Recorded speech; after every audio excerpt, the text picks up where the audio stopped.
At 5:59 in the morning, my banking application flashed a single red line that read, "Access denied." My $630,000 trust fund had been drained to zero overnight. I called my parents. My father answered and said softly that they had to step in because family always comes first. I did not argue. I drove straight to the bank and set my identification on the counter. The branch manager clicked his mouse once, turned the monitor toward me, and asked who had signed this power of attorney 5 days ago. Then he opened the document metadata and went completely silent. Before I continue this story, let me know where you are watching from in the comments below. Hit like and subscribe if you have ever had to stand up to a family who underestimated your worth and stole your peace of mind.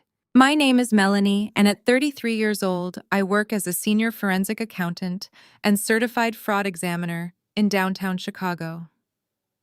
I spend my days dismantling white-collar crime syndicates, tracking hidden offshore assets, and proving that liars always leave a digital paper trail. You would think that having a human lie detector in the family would keep my parents and brother honest. But growing up in our pristine suburban home, I learned very early that logic and truth held absolutely no power against the family golden child.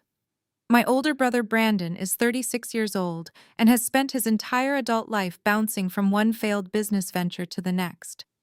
He is the kind of man who wears expensive tailored suits, leases luxury cars he cannot afford, and calls himself an entrepreneur while secretly relying on our parents to bail him out of every financial disaster he creates. My parents, Richard and Susan, never saw Brandon as a liability. To them, he was a visionary who just needed a little more capital to finally make it big. Meanwhile, they viewed my steady career in accounting as boring and safe. I was the reliable daughter, the invisible one who never asked for anything and never received anything in return.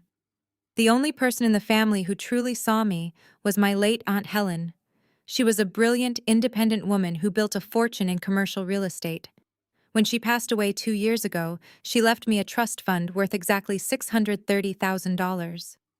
She left Brandon nothing, explicitly stating in her will that she refused to fund his delusions. My parents were furious. They demanded I split the money with him, claiming it was only fair.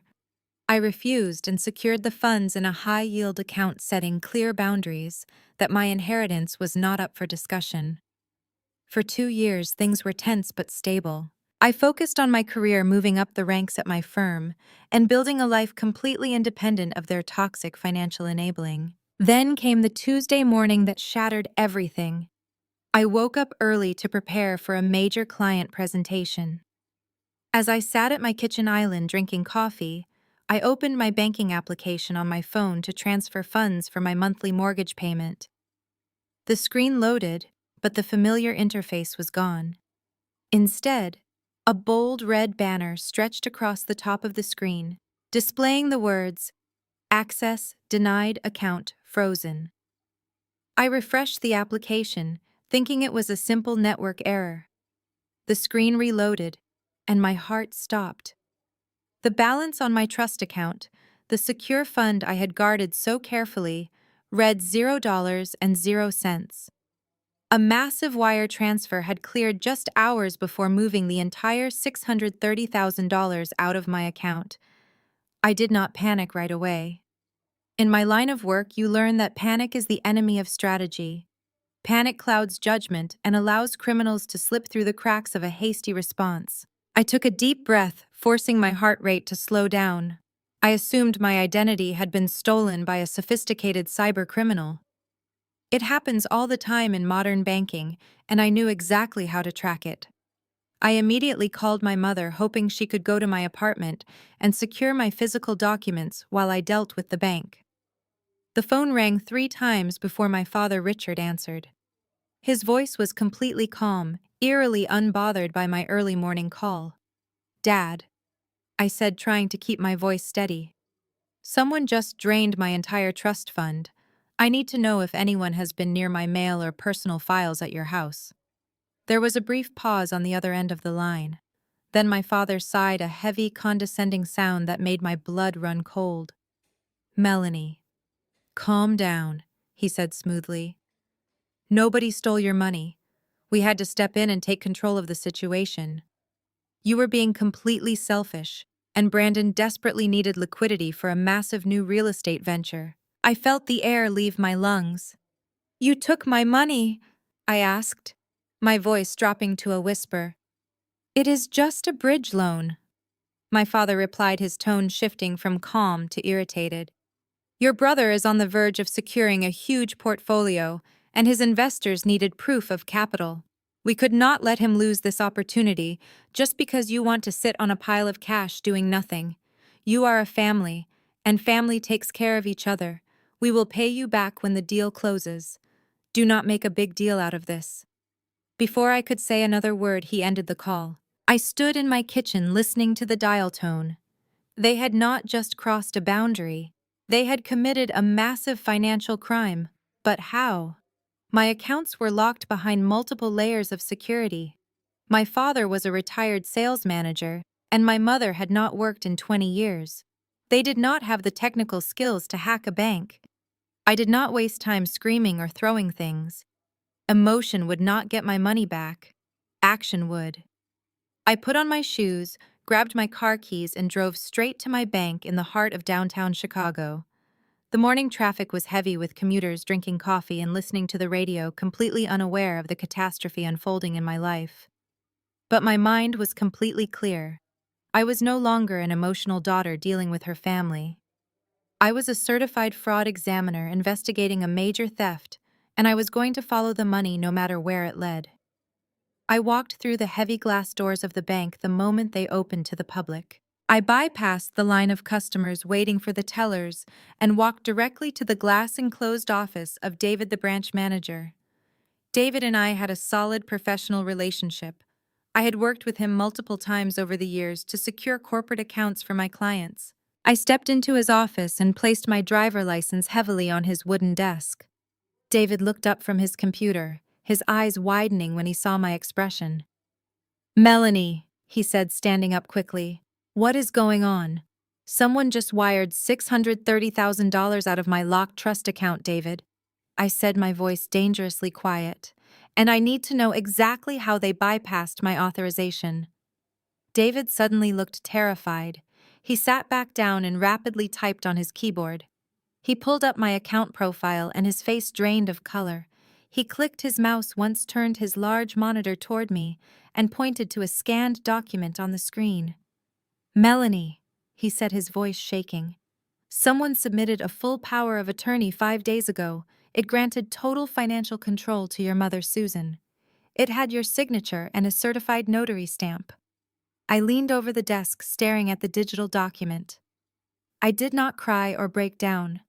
I simply analyzed the forgery in front of me. I looked closely at the signature on the bottom line.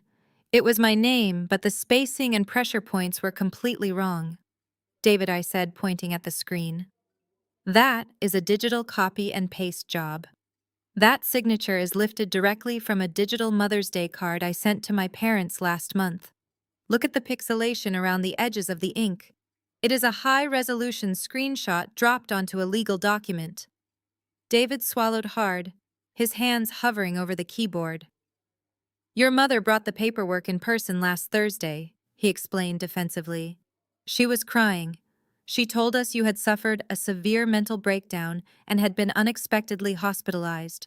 She said you were completely incapacitated and she needed emergency access to your funds to pay for your specialized residential care and to protect your assets from being seized by the hospital. She had a notarized medical proxy and a signed power of attorney. We had no reason to doubt a grieving mother trying to save her daughter. I closed my eyes for a fraction of a second, absorbing the sheer magnitude of their deception. My parents had not just forged a legal document. They had fabricated a vicious story about my mental health to exploit the empathy of a local bank manager. They had weaponized my non-existent vulnerability to bypass rigorous institutional security protocols. The level of premeditation required to pull this off was staggering. They had to plan the timeline, rehearse the tears, and secure the fake documents, all while smiling at me during our weekly Sunday phone calls. It was a masterclass in betrayal, and it erased any lingering shred of familial loyalty I held in my heart. "Show me the notary stamp," I demanded, opening my eyes and meeting David's terrified gaze. "If she brought this in person, the digital notary metadata has to be logged in your intake system." David nodded frantically. He clicked on the digital seal attached to the power of attorney document and opened the hidden metadata file. We both stared at the raw information populating the screen. The registration number did not link to a licensed legal professional or a state-certified notary public. Instead, the identification code routed back to a recently registered limited liability company operating out of a virtual mailbox in Delaware. David went completely silent. He realized exactly what he was looking at. The bank had authorized a massive transfer based on a fraudulent seal created by a shell company. "Melanie," he whispered, gripping the edge of his desk, "this notary identification belongs to an untraceable shell corporation. If I freeze the receiving accounts right now, it automatically triggers a massive federal flag in the banking system. It will immediately alert the Federal Bureau of Investigation and the Financial Crimes Enforcement Network to a potential wire fraud scheme involving over $500,000. He looked at me pleadingly, hoping I would want to handle this quietly to protect my parents. But he did not understand the woman standing in front of him. I looked at the zero balance on the screen. I thought about my father telling me I was selfish. I thought about my brother laughing as he spent my Aunt Helen's money on his fake real estate empire. I stared at the bank manager with eyes as cold as ice, and I gave him a single command: trigger it. The drive from downtown Chicago to the affluent northern suburbs took 45 minutes. I did not turn on the radio. I drove in absolute silence, gripping the steering wheel until my knuckles turned white. My mind raced through the forensic implications of what I had just uncovered at the bank, but a deeper, colder anger settled into my bones. By the time I turned onto the manicured, tree-lined street where my parents lived, I was completely numb to the betrayal. I pulled into the wide, circular driveway and parked directly behind Brandon's brand-new leased Porsche. He had clearly spared no expense to look the part of a successful mogul, while secretly draining my future to fund it. I walked up the slate pathway to the massive custom oak front door. I did not bother to ring the chime. I turned the handle and pushed the heavy door open with enough force that it slammed loudly against the entryway wall. The sound echoed through the sprawling house, instantly silencing the lively chatter coming from the formal dining room. I walked straight down the hallway and stopped under the crystal chandelier in the doorway of the dining space. The scene in front of me was sickeningly perfect. My parents, Richard and Susan, were hosting a lavish catered brunch. Silver platters of smoked salmon, fresh pastries, and imported fruits lined the mahogany table. My brother Brandon sat at the head of the table holding a crystal flute filled with a mimosa. Next to him sat his fiancée Brittany, wearing a designer dress and smiling brightly. They were in the middle of a celebratory toast to Brandon's massive new capital injection. Richard lowered his glass, his smile vanishing the second he saw me standing there. "What on earth are you doing here, Melanie?" he demanded, his tone immediately defensive. "We are in the middle of a private family celebration. You mean you are celebrating the theft of my trust fund?" I asked, my voice echoing loudly in the quiet room. "I want my $630,000 back right now." Brittany looked wildly confused, glancing between me and Brandon. Brandon simply sighed, lowering his glass and offering his fiancée a reassuring pat on the leg. "Give us a minute, babe," he said smoothly. "My sister just has a hard time understanding complex business transitions." Susan stood up from her chair scraping harshly against the hardwood floor. She marched over to me, her face twisted into a scowl. "Stop being so dramatic, Melanie," she hissed, keeping her voice low so the caterers in the kitchen would not hear. "You are ruining a beautiful morning with your hysterics." I stared at my mother, refusing to back down. "You forged my signature on a power of attorney, Susan. You went into my bank, lied to the manager about me having a mental breakdown, and authorized a wire transfer to drain my entire inheritance. That is not being dramatic. That is a federal crime." Susan actually rolled her eyes, crossing her arms over her chest. "Do not use that tone with me, young lady," she snapped. You sit in a cubicle all day playing with spreadsheets. You do not understand how the real world works. Your brother is building a legacy. He needed liquidity to secure a commercial portfolio, and you were being entirely too selfish with money you did not even earn. Aunt Helen was out of her mind to leave that sum to you anyway. We are simply correcting her mistake. I felt a bitter laugh rise in my throat. Correcting a mistake, I repeated.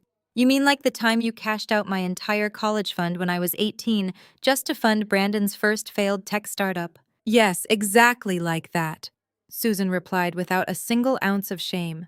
You survived then and you will survive now. You took out student loans and you figured it out because you are resourceful. Brandon is an entrepreneur. He takes risks. He needs our full support, and sometimes that means making executive decisions for the good of the family. You have a steady paycheck. You do not need that kind of capital sitting in a bank doing nothing. Brandon leaned back in his chair, swirling the orange juice and champagne in his glass. He looked at me with an insufferable smirk, the kind of arrogant grin worn only by men who have never faced a single consequence in their entire lives. Relax, Steph, he said casually. It is just a bridge loan. My crypto-backed real estate fund was facing a temporary margin call because the market shifted unexpectedly. I had to inject liquid capital before the close of business yesterday, or the entire portfolio would have been liquidated. You are a boring bean counter. You simply do not understand high finance. When my deal closes next quarter, I will pay you back the principal and maybe throw in a little interest for your trouble. You should be thanking me. I am putting your dead money to work. You are delusional, I said, stepping closer to the table. You do not have a real estate portfolio. You have a mountain of debt, and you used my mother to commit bank fraud to cover your margin call. Brandon laughed, dismissing me completely. Bank fraud, he scoffed. It is a family dispute over a shared asset. The police would laugh you out of the station. Besides, the transfer already cleared. The money is in my holding account, and it is already deployed. There is absolutely nothing you can do about it, so I suggest you sit down, grab a mimosa, and try to be a supportive sister for once in your miserable life. The sheer audacity of his statement hung in the air. They truly believed they were untouchable. They believed that because we shared the same last name, the laws of the financial universe simply did not apply to them. They expected me to cry. They expected me to yell. They expected me to eventually fold and accept my role as the family scapegoat, just like I had done when I was 18. But I was not an 18-year-old girl anymore. I was a senior forensic accountant, and I hunted people like Brandon for a living. I stood perfectly still, letting his laughter die down before I delivered the blow. The transfer did not clear. I said, my voice dropping to a calm, icy register. The smug smile on Brandon's face faltered. What are you talking about? He demanded, setting his glass down on the table. I went to the bank this morning, I explained, watching the color slowly drain from my mother's face. I sat down with David, the branch manager. I showed him that the power of attorney was a fraudulent document. I showed him that the notary seal was generated by an untraceable shell company, and I told him to freeze the transfer. Richard stood up his chair, tipping backward and hitting the wall. You did what he shouted, his face turning a dangerous shade of red. I stopped the wire. I continued, keeping my eyes locked on my brother. The money never reached your holding account, Brandon. It is sitting in a frozen federal escrow ledger.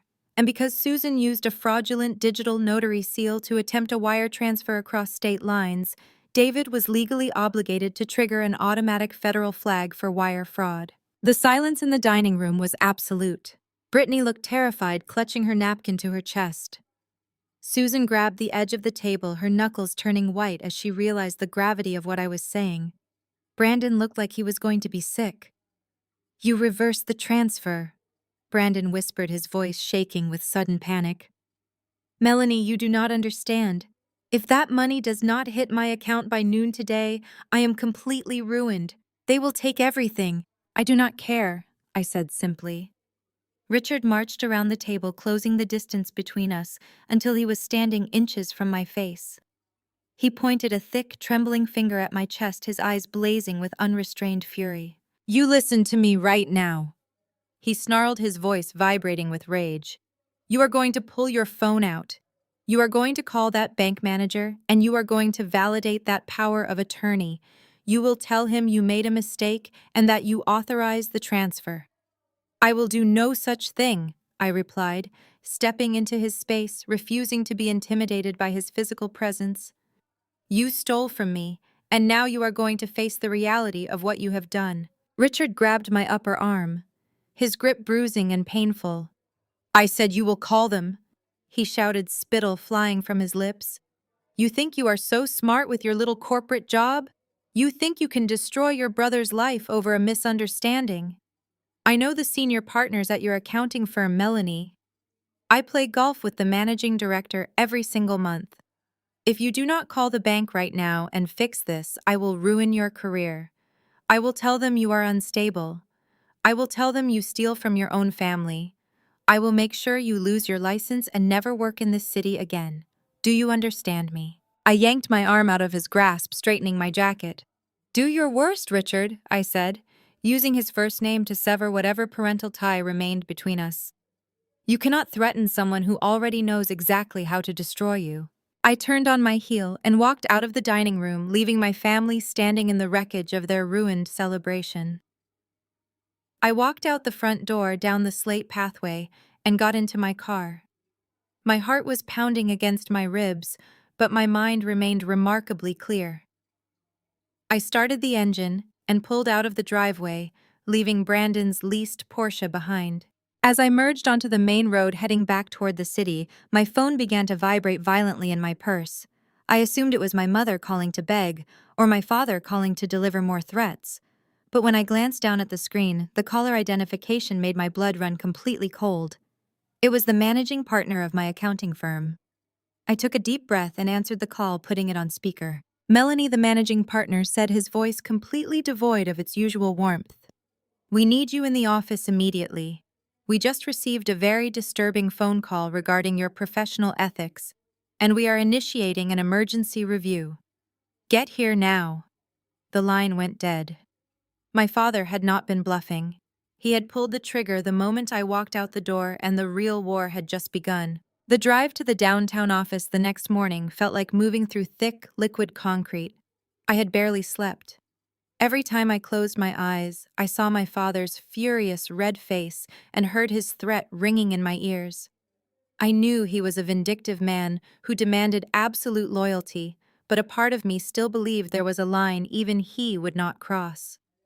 I walked into the sleek glass and steel lobby of my accounting firm at exactly 8 in the morning.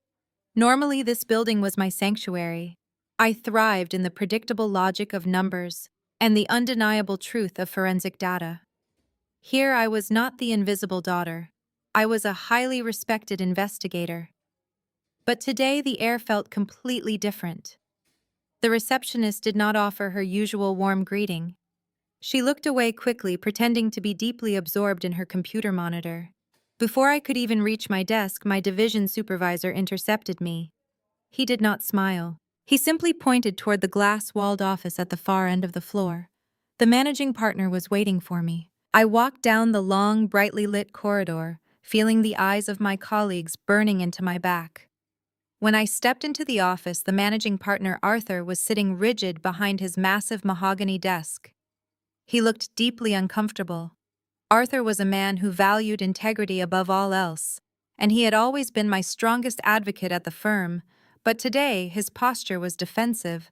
Sitting right in the center of his immaculate desk was a thick manila envelope. "Take a seat, Melanie," he said, his voice completely devoid of its usual warmth. I sat down in the leather chair opposite him, keeping my posture perfectly straight. I knew better than to show weakness in this room. Arthur pushed the thick envelope across the polished wood toward me. "We received this package via certified courier. First thing this morning," he began. "I also received a personal phone call from your father late last night. He expressed deep concern for your well-being." I stared at the envelope, feeling a cold knot form in the pit of my stomach. My father had not wasted a single second. He had executed his threat with ruthless precision. "What exactly is in that package, Arthur?" I asked, keeping my voice perfectly level. Arthur let out a heavy sigh, taking off his glasses and rubbing the bridge of his nose. "Melanie, This pains me to say, but the allegations in this dossier are incredibly severe. Your parents have provided detailed documentation claiming that you have been secretly siphoning funds from their federally insured retirement accounts for the past 3 years. They allege that you have developed a severe and destructive gambling addiction. They are stating that you have been using your specialized forensic accounting skills to cover your tracks, launder the stolen money, and hide the missing assets from them. I sat perfectly still, my mind racing to process the sheer audacity of the lie. A gambling addiction, stealing from their retirement accounts. It was a complete fabrication designed to utterly destroy my professional credibility. They even included a signed document. Arthur continued tapping the thick envelope with his index finger. A power of attorney. Your father stated that they had to step in and take legal control of your finances to prevent you from completely ruining your life and destroying their retirement. He claimed the wire transfer you attempted to freeze yesterday was actually their money being recovered from your hidden accounts. They are framing your actions at the bank as the erratic, desperate behavior of an addict trying to protect stolen funds. The brilliance of their sabotage was breathtaking. By accusing me of stealing from them, they provided a perfectly logical motive for why they needed the power of attorney in the first place. They had flipped the narrative entirely. To an outside observer looking at these fabricated documents, I was not the victim of wire fraud. I was a desperate thief throwing a tantrum because my parents had finally caught me and taken their money back. I looked Arthur directly in the eyes. "It is a lie," I said, my voice firm and unwavering. "Every single word of that dossier is a complete fabrication. They forged my signature on that power of attorney to steal my trust fund. I uncovered their fraud yesterday, and they are retaliating to protect my brother who is running a massive deficit in his business. I can prove all of it if you just let me pull the routing numbers." Arthur looked at me with genuine sadness. "Melanie, I want to believe you. You have been an exemplary employee and a brilliant investigator for this company. But you know the rules. You wrote the compliance protocols for this specific division. I did know the rules. As a licensed certified fraud examiner, my professional standing relied on absolute unquestionable integrity. Any allegation of financial misconduct, especially one involving the unauthorized access of retirement accounts, triggered a mandatory and immediate suspension pending an internal review. The firm could not risk the massive liability of having an investigator working on sensitive corporate accounts while facing credible allegations of embezzlement. Even if the claims were completely baseless, the optics alone required a swift separation. I closed my eyes for a fraction of a second. I knew what was coming next. "Melanie, we have no choice," Arthur said, his voice heavy with regret. "I have to place you on administrative leave effectively immediately. We will initiate an independent internal investigation to review the claims in this dossier. If what you are saying is true, the investigation will clear your name. But until the review board reaches a final conclusion, you cannot represent this firm in any capacity. You are stripped of your active cases, and your building access is revoked." The words hit me like physical blows. My career was the one thing I had built entirely on my own. It was my identity, my pride, and my financial independence. With a single phone call and a package of forged documents, my parents had completely dismantled it. Arthur stood up and extended his hand, palm up. "I need your security badge and your company laptop," he said softly. I reached into my leather bag and pulled out the heavy encrypted laptop that contained all my active case files. I placed it gently on the desk. Then I unclipped the security badge from my lapel and set it down next to the machine. The loss of those two items felt like the loss of a limb. "I am sorry it has to be this way, Melanie," Arthur said. "Security will need to escort you out. It is standard protocol." "I know the protocol," I replied, standing up and smoothing my jacket. I walked out of the office with my head held high. 2 uniformed security guards were waiting for me in the hallway. They flanked me as I walked through the bullpen. The silence in the office was deafening. Dozens of my colleagues, the people I had mentored and worked beside for years, watched me being marched toward the elevators like a common criminal. I did not look away. I held their gazes, refusing to look ashamed for a crime I did not commit. The elevator ride to the lobby took an eternity. When the doors opened, the guards escorted me all the way to the front pavement. The heavy glass doors slid shut behind me, locking me out of my own life. I walked to my car in a complete daze. The crisp Chicago wind whipped around me, but I barely felt the cold. I sat in the driver's seat and stared blankly at the steering wheel. The reality of my situation crashed over me like a tidal wave. I had exactly $0 to my name. My savings were gone. My trust fund was frozen in a federal escrow account. And now my paycheck was completely cut off. I had no way to pay my mortgage. I had no way to buy groceries. I had no way to hire an attorney to fight my parents in court. They had stripped me of my armor and thrown me out into the cold, hoping I would crawl back to them and surrender. I drove back to my apartment building, navigating the city streets on pure autopilot. I parked in my assigned spot and walked up the 3 flights of stairs to my unit. The silence of my empty apartment was usually a comfort, but today it felt like a tomb. I dropped my keys on the counter and leaned over the kitchen island, burying my face in my hands.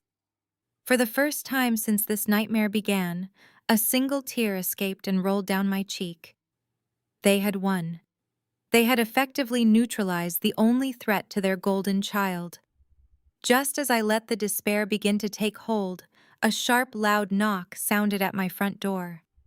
I wiped my face and walked to the entryway, peering through the small glass peephole. Standing in the hallway, dressed in a perfectly tailored Italian suit, was Brandon. He was holding a thick manila folder and smiling like a predator who had finally cornered his prey. I did not step back to invite him in. Brandon did not wait for an invitation. He simply placed a hand flat against the heavy oak door and pushed it open, forcing me to step aside or be knocked over. He strolled into my apartment with the casual entitlement of a man who believed the world and everything in it belonged to him. The scent of his expensive designer cologne completely overwhelmed the small entryway. It was a sharp, spicy smell that always preceded his endless demands. He walked directly to the kitchen island, the exact spot where my morning had begun unraveling just hours ago. He tossed the thick manila folder onto the granite countertop. The slap of the heavy paper echoed loudly in the quiet apartment. He unbuttoned the jacket of his tailored suit and leaned against the counter, crossing his arms and looking around my modest living room with poorly concealed distaste. "Nice place, Mel," he said, his voice dripping with condescension. "A little small for someone who thinks they are a high-powered investigator, but I suppose it fits your personality. Quiet, unassuming, easy to overlook." I closed the front door, locking the deadbolt with a loud, definitive click. I turned to face him, keeping my distance. I did not want him in my home, but I knew exactly why he was here. He was the cleanup crew. My parents had executed the surgical strike on my career, and Brandon was here to force the final surrender. "Get out of my apartment, Brandon," I said, keeping my voice perfectly flat. "You and Mom committed federal wire fraud. Dad just orchestrated the suspension of my professional license based on fabricated gambling allegations. I have absolutely nothing to say to you." Brandon sighed, shaking his head, as if he were dealing with a stubborn toddler rather than a woman whose entire life they had just torpedoed. "You have a lot to say, actually," he replied casually, tracing the edge of the folder on the counter. "But mostly you just need to sign your name. That is why I am here today. We want to offer you a very simple, very elegant solution to this whole messy situation." He tapped the folder twice with his index finger. "Inside this envelope is a retroactive validation agreement. It is a standard legal document. It simply states that you were entirely aware of the power of attorney, that you explicitly authorized Mom to act on your behalf, and that the transfer of the $630,000 was a mutually agreed-upon family loan." I stared at him, letting the sheer absurdity of his request hang in the air between us. "You want me to sign a document confessing to a transaction I never approved?" I asked. "You want me to officially validate the theft of my own inheritance?" "It is not theft," Mel Brandon countered, his voice hardening slightly. "It is the rapid reallocation of idle resources." But yes, I need your signature right now. The bank froze the funds because you threw a massive tantrum in the branch manager's office. That money is currently sitting in a federal escrow holding account, and I cannot access it. My investors are getting extremely impatient. I already promised 400,000 of that capital to my primary backers to secure a massive commercial real estate acquisition. If I do not wire those specific funds by the end of the business day on Monday, I lose the entire deal. My reputation in the high finance community will take a massive permanent hit. Your reputation is built on lies and our parents' retirement accounts, I fired back, refusing to back down from his glare. You do not have investors, Brandon. You have enablers. You are covering a severe margin call. You are drowning in corporate debt. And you stole Aunt Helen's money to buy yourself a few more months of pretending to be a financial success. Brandon's face darkened, the charismatic mask slipping for a brief second to reveal the vicious, spoiled boy underneath. He pushed off the counter and took a step toward me. You really do not get it, do you? He sneered. You think you hold the cards because you know how to read a balance sheet. Let me explain exactly how this is going to work. You are going to open that folder. You are going to sign the validation agreement. You are going to call your little friend David at the bank and tell him it was all a giant misunderstanding. When the funds officially clear into my holding account, Dad will make a very apologetic phone call to the managing partner at your firm. He smiled again, a cold, calculating expression that made my blood run cold. Dad will tell Arthur that he made a terrible mistake. He will say that he completely misunderstood your financial situation and that the severe gambling allegations were the result of a miscommunication regarding a complex family trust. He will withdraw the ethics complaint completely. Your firm will drop the internal investigation immediately. You will get your security badge back. You will get your encrypted laptop back. You will get your quiet, boring little life back. I felt a cold rage settling deep in my chest. They had orchestrated this entire sequence of events with terrifying precision. The theft, the forged documents, the bank confrontation, the professional sabotage. It was all a carefully constructed trap designed to force me into a corner where signing away my money was the absolute only way to save my career. They knew exactly how much my job meant to me. They knew it was my only source of pride and true independence, and they had weaponized it against me. And if I refuse, I asked, locking my eyes onto his. Brandon laughed, a sharp barking sound that filled the small room. If you refuse, Dad leaves the complaint active. The internal review board digs into the fabricated evidence. The intense investigation drags on for months. You remain suspended without pay. You default on your mortgage. You lose this apartment. And eventually, because the allegations involve defrauding your own family members, your firm will terminate you just to avoid the corporate liability. You will lose your license, Melanie. You will never work as a forensic accountant again. He walked around the kitchen island, invading my personal space, until he was standing just a foot away. He looked down at me with absolute contempt. You are a scapegoat, Mel. He whispered, his voice dripping with venom. That is your role in this family. It has always been your role. Remember when we were teenagers and I crashed Dad's vintage Mustang into the garage doors?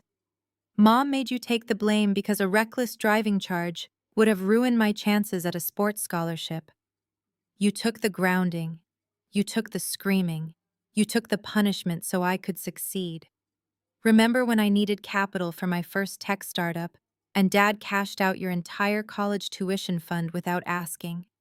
You quietly took out student loans and worked nights at a diner so I could chase my vision. You are the safety net, Melanie. That is all you have ever been. He reached out and patted my cheek, a highly condescending gesture that made my skin crawl. Sign the paper, he commanded softly. Give me the money. Take the fall one last time and go back to your cubicle. You do not belong in the deep waters of high finance. You are just a bean counter. Leave the heavy lifting to the people building real legacies. He turned his back on me, completely dismissing my presence, and walked back to the kitchen island. He tapped the heavy folder one last time. I will give you the weekend to think about it, he said, adjusting his suit jacket. But if I do not have a validated transfer by 8 in the morning on Monday, your career is permanently finished. Have a good weekend, sis. He did not wait for a response. He walked to the front door, opened it, and stepped out into the hallway. I did not yell. I did not throw the folder at his head. I did not cry or scream or beg. I simply stood in the center of my living room and watched him leave. "I will review the paperwork, Brandon," I said, my voice perfectly calm, completely devoid of any emotion. He paused in the hallway, glancing over his shoulder with a victorious smirk. "I knew you would see reason," he said. "You always do." The heavy door clicked shut behind him. The lock engaged automatically. I stood alone in the absolute silence of my apartment, listening to his footsteps fade down the hallway. I waited until I heard the distant chime of the elevator arriving. I waited until I knew he was entirely gone from the building. The moment I was absolutely certain I was alone, my entire demeanor shifted. The posture of the defeated, bullied sister vanished instantly. The cold numbness that had settled over me since the bank manager showed me the forged signature evaporated completely, replaced by a burning, lethal focus. Brandon and my parents had made a fatal miscalculation. They had spent their entire lives treating me like a passive, compliant victim. They had bought into their own narrative that I was just a quiet girl who played with spreadsheets. They truly believed I was nothing more than a boring bean counter. They forgot that I dismantle white-collar crime syndicates for a living. I walked to the front door and secured the deadbolt. I fastened the heavy chain lock. I closed all the blinds in the living room, plunging the apartment into shadows. Then I walked into my bedroom and pushed my heavy oak dresser away from the wall. I rolled back the edge of the large Persian rug, exposing the bare hardwood floor underneath. I knelt down and pressed my thumb against a specific knot in the wood. A hidden panel popped open, revealing a high-tech biometric floor safe bolted directly into the foundation of the building. I pressed my thumb to the scanner. The safe beeped twice, and the heavy steel door clicked open. Inside, resting on a bed of protective foam, was my personal hardware. It was not the standard-issue laptop my firm had confiscated earlier that morning. This was a heavy military-grade encrypted machine, custom-built for deep web forensic analysis. It contained proprietary tracing software, bypassing tools and access keys to global public and private financial databases. It was the absolute weapon I used when the standard corporate tools were not enough. I pulled the heavy laptop from the safe and carried it to my dining table. I plugged it in and pressed the power button. The screen glowed to life, demanding a complex sequence of passwords and biometric verifications. I typed rapidly, my fingers flying across the keys with practiced precision. The operating system loaded, revealing a stark black background populated only by command terminals and secure browsing windows. "They think I am just a bean counter," I muttered to myself, the sound of my own voice grounding me in the quiet room. "They think they can forge my name, steal my future, and blackmail me into silence. They think high finance is a game only arrogant men in tailored suits can play." I opened my proprietary forensic tracing software. The interface was incredibly complex, a web of algorithms designed to pierce corporate veils, map shell companies, and track hidden assets across international borders. Brandon had stood in my kitchen and bragged about his investors. He had bragged about a massive commercial real estate acquisition. He had bragged about moving $400,000 into a holding account. He had given me exactly what I needed, a thread to pull. I cracked my knuckles, taking a deep breath. I was no longer investigating a faceless corporate entity. I was hunting my own blood. I typed Brandon's primary limited liability company into the global public records database and hit enter. The screen flashed brightly as the software began to scrape the digital universe for every registered document, every tax filing, and every hidden associate tied to his name. The hunt had officially begun. The screen of my encrypted laptop illuminated the darkened dining room with a harsh blue glow as the query executed. I did not see my brother or his familiar name on the monitor. I only saw a hostile corporate target. When I investigate a white-collar crime, I strip away all human emotion. Faces become numbers, promises become liabilities, blood relations become routing protocols. I watched Brandon registered limited liability company populate into my proprietary tracing engine and initiated a Tier 1 background sweep. The software is designed to scrape federal, state, and international databases simultaneously, pulling every public filing, tax lien, and corporate registry associated with a specific entity. While my firm used standard commercial software for daily audits, this machine was built for the dark web. It bypassed the polished corporate websites and dug directly into the raw, unedited data. My fingers moved across the keyboard with rapid precision, entering the search parameters and setting the algorithms to flag any offshore accounts or hidden subsidiaries. I watched the progress bar inch across the screen, waiting for the digital curtain to fall. Brandon had always bragged at family dinners about his crypto-backed real estate fund. He claimed he was leveraging digital assets to acquire commercial properties across the Midwest. He used words like disruptive synergy and decentralized capital to dazzle my parents. They ate it up, completely mesmerized by his confident jargon and tailored suits. But numbers do not care about charisma. Numbers do not lie to impress their parents or secure a seat at the head of the brunch table. The first batch of returns highlighted his primary corporate structure, and it was a complete and utter disaster. Within 10 minutes, my algorithms untangled the complex corporate web Brandon had spun to hide his incompetence. He did not own a single piece of commercial property. There were no office buildings, no strip malls, no luxury condominiums in his portfolio. Instead, his primary holding company was nothing more than a fragile umbrella for a massive labyrinth of nested shell corporations. It was a classic nesting doll structure designed entirely to obscure true ownership and mask overwhelming liabilities. I clicked through the layers, pulling the balance sheets and operating statements for each individual subsidiary. Every single one of them was operating at a massive, unsustainable loss. The narrative he had sold my parents was a complete fiction. Brandon was not a visionary entrepreneur building a modern real estate empire. He was a reckless gambler playing with highly leveraged cryptocurrency margins. He had taken out enormous high-interest loans to bet on volatile digital assets, hoping for a quick, massive payout that never materialized. When the digital currency market crashed, his leveraged positions were immediately liquidated. That massive new capital injection he was celebrating over brunch with his clueless fiancée had absolutely nothing to do with buying real estate or securing a new portfolio. I cross-referenced the date of his margin call with the timeline of my stolen inheritance. The dates and times aligned perfectly down to the very minute. The $630,000 he stole from my trust fund was not venture capital. It was a desperate panic payment to stop a severe margin call from completely wiping out his remaining assets and triggering a default cascade across all his shell companies. He was bailing out a sinking ship with my money.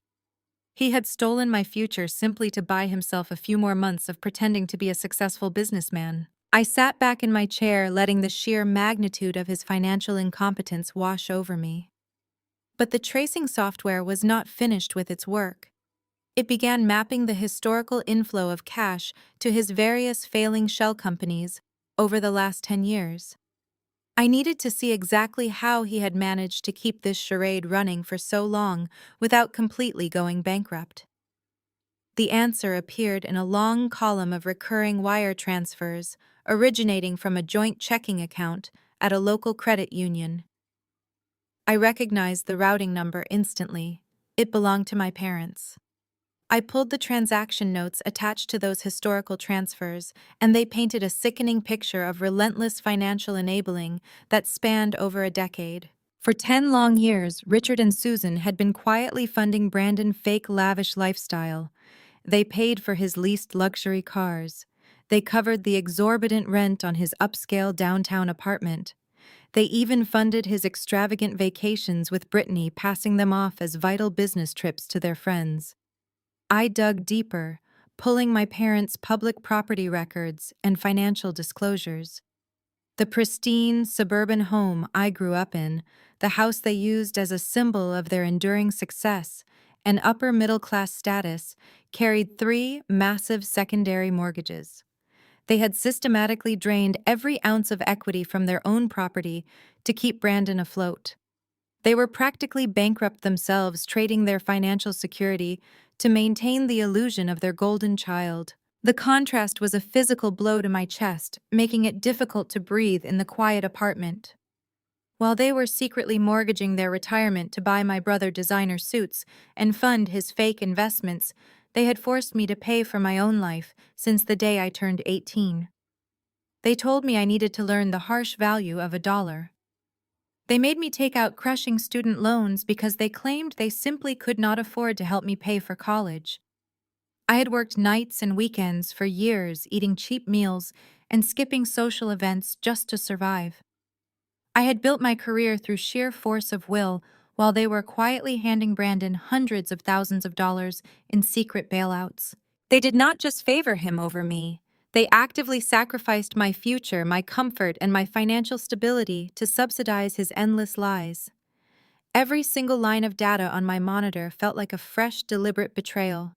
The true narrative of my entire life was written in these cold, hard numbers. I was never a respected member of their family. I was a disposable resource. I was a safety net they kept in the background, completely ignored and belittled until they needed something from me. The anger that had been simmering inside me since the bank manager showed me the forged signature began to crystallize into something much more dangerous.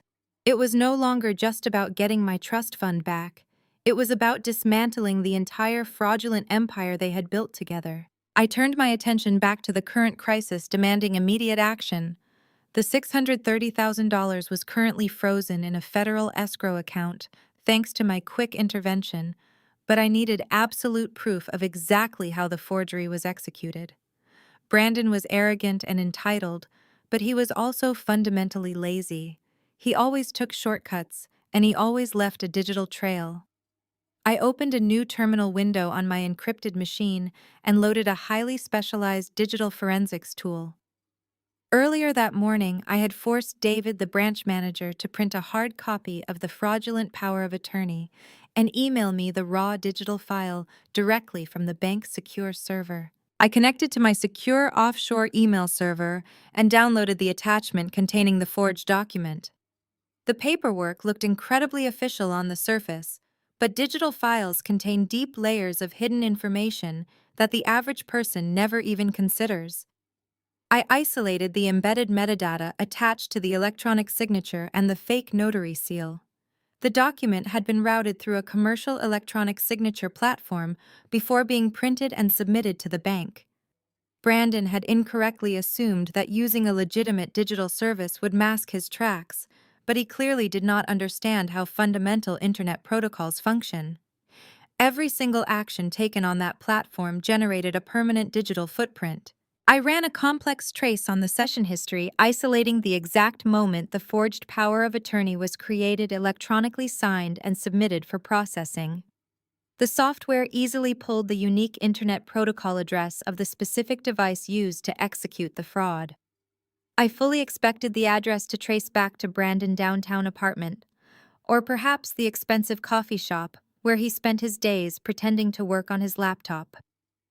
I entered the long string of numbers into a global geolocation registry and waited for the physical address to populate on the digital map displayed on my screen. The glowing red pin dropped onto the screen, zooming in rapidly on the greater Chicago area. It bypassed the downtown commercial districts completely.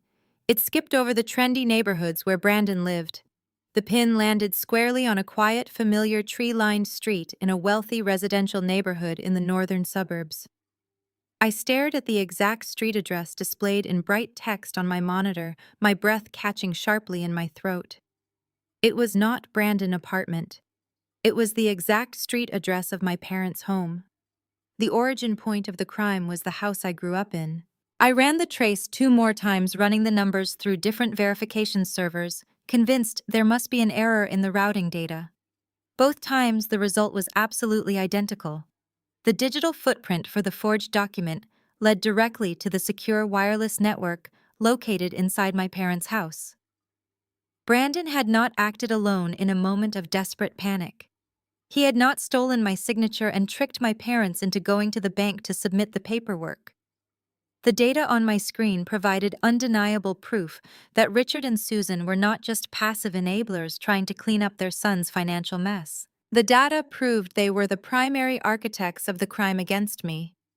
They had sat in their own living room, logged onto their own personal network, and actively orchestrated the forgery of my signature to steal my inheritance. They had deliberately planned the theft, executed the complex fraud, walked into the bank with fake tears, and then sat down to enjoy a lavish catered brunch with the money they stole from their own daughter. I closed the heavy encrypted laptop softly, the definitive click echoing loudly in the dark, silent room. They wanted a war. They were about to get a corporate execution. But bringing down my own family required absolute, irrefutable proof. I could not just walk into a federal building with corporate records and a hunch about his shell companies. I needed the exact sequence of the financial transaction. I needed the money trail. I leaned forward, the screen casting a pale blue light across my face. I brought the tracing software back online and recalibrated my highly specific search parameters to hunt the hidden money down. I needed to see exactly how the stolen funds were supposed to move from my trust account to Brandon's holding company before I intervened. The $630,000 was currently trapped in a federal escrow ledger because of my intervention at the bank. But before David froze the transfer, the routing instructions had already been completely encoded into the banking system architecture. I bypassed the standard commercial interface and accessed the raw transaction logs using a backdoor protocol I had developed years ago. The encrypted data packets flooded my screen in endless columns of green text. I isolated the specific transaction identification number tied to my forged power of attorney.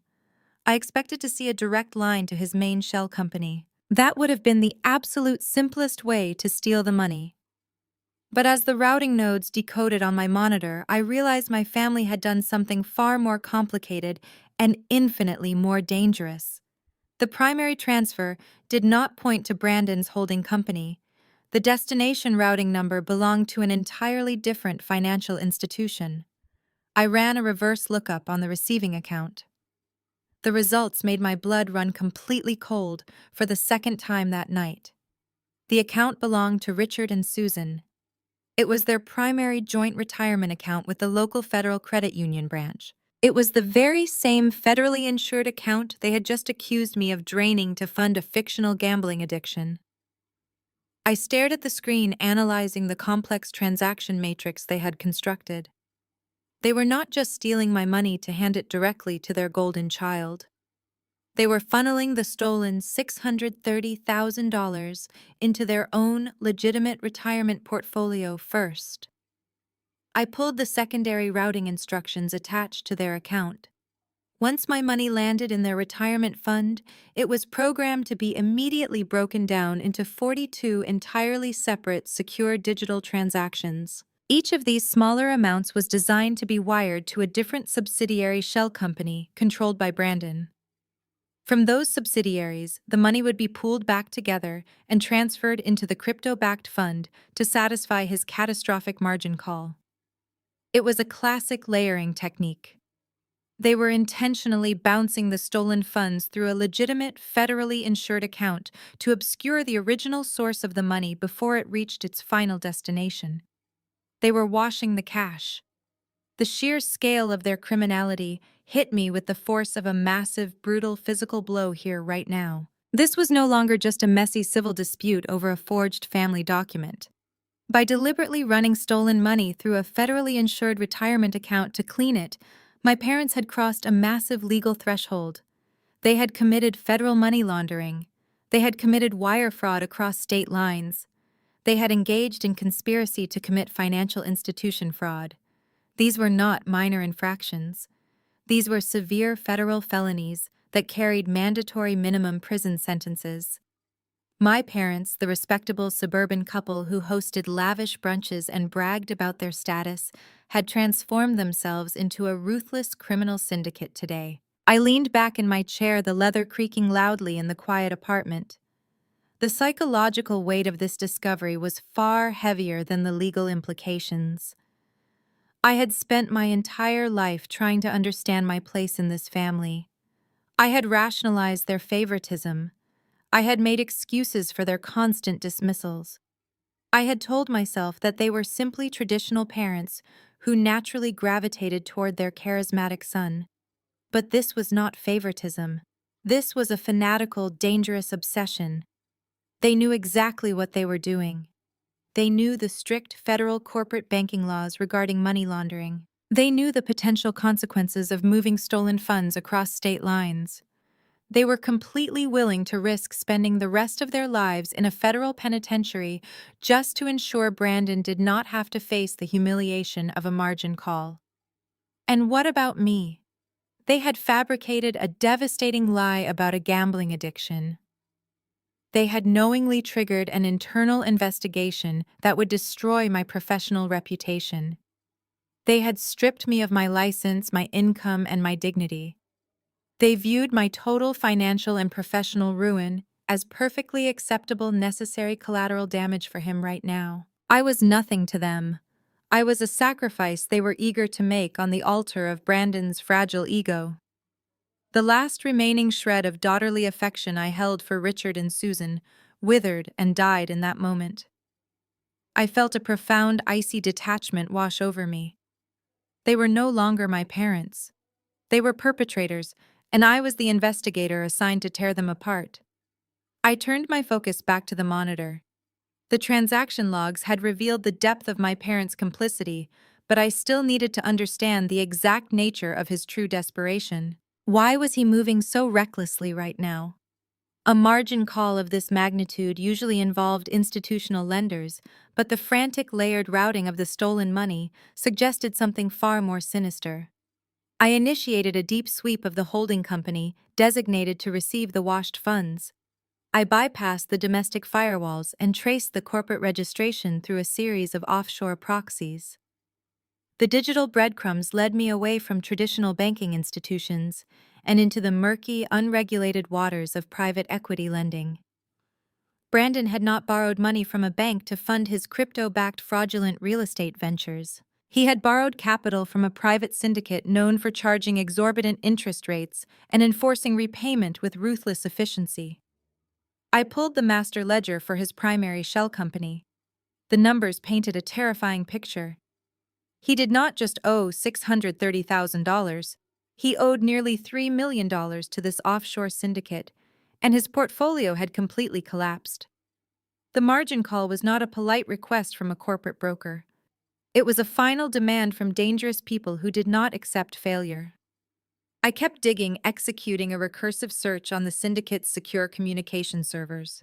The encrypted laptop chewed through the firewalls, bypassing the standard security protocols with aggressive brute force algorithms. I accessed the automated banking alerts tied to Brandon's specific account. The screen populated with a series of urgent, high-priority notifications. I scanned the raw text, my eyes locking onto a specific automated command scheduled in the system architecture.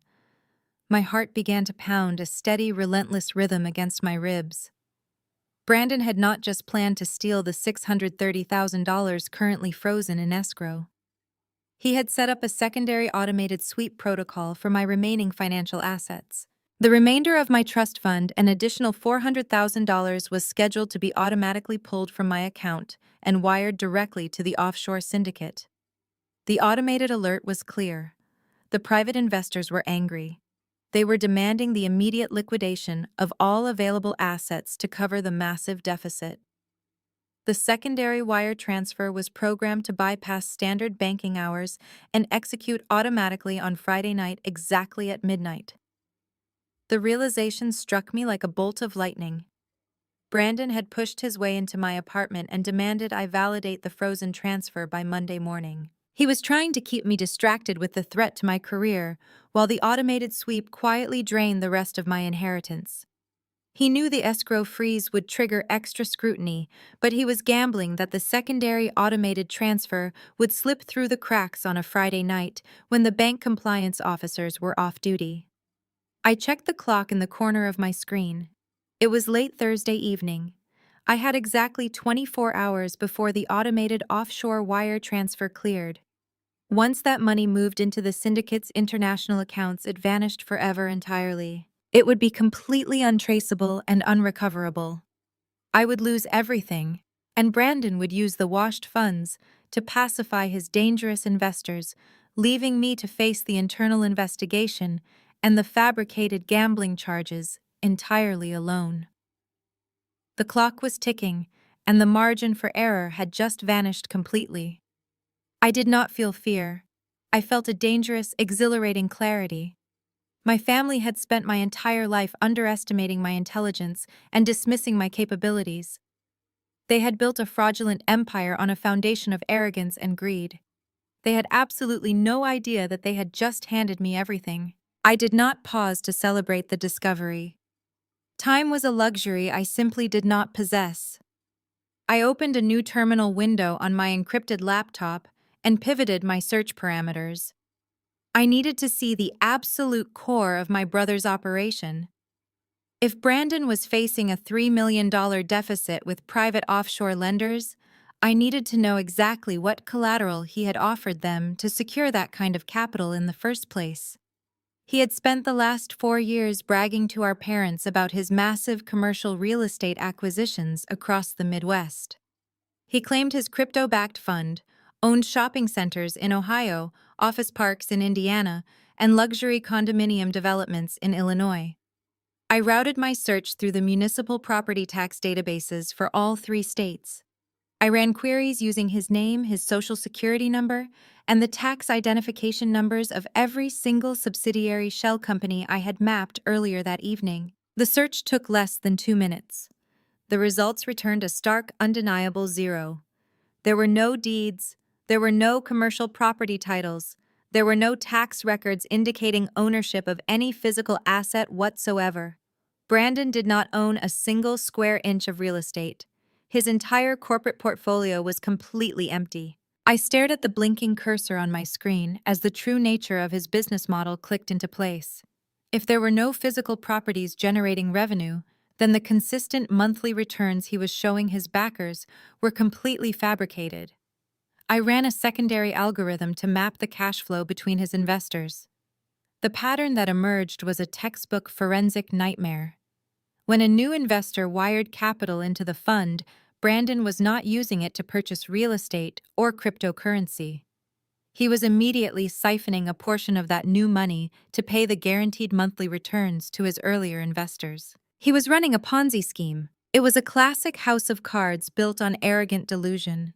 He was relying entirely on a constant influx of new capital to keep the early investors satisfied and quiet.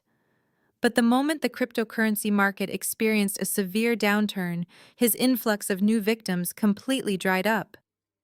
Without new money coming in, he had absolutely no way to pay the guaranteed returns to the people at the top of the pyramid. The whole structure had collapsed, leaving him holding millions in empty promises. I pulled up the specific internal ledger detailing the frantic financial movements from the past 48 hours. I needed to see exactly where my stolen $630,000 was supposed to go. I traced the intended path of the washed funds from my parents' retirement account to the offshore syndicate. But as I decrypted the syndicate's internal transfer manifest, I noticed a glaring anomaly. The money was not being applied to a general margin call deficit. It was earmarked for an immediate direct payout to a single specific investor account. I dug into the communication logs attached to that specific account. My screen filled with dozens of encrypted emails and frantic text messages exchanged between Brandon and this particular backer over the past 3 weeks. The investor was not just angry, he was completely unhinged.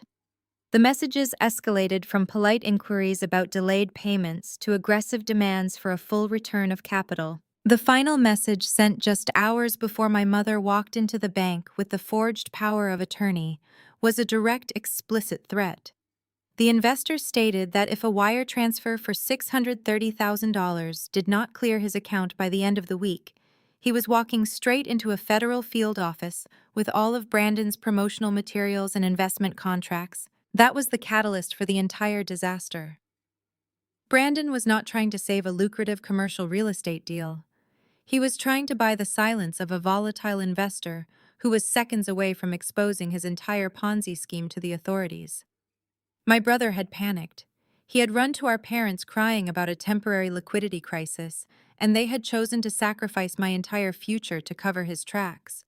The $630,000 was hush money, plain and simple. And because I had frozen the transfer at the bank, Brandon was completely out of time.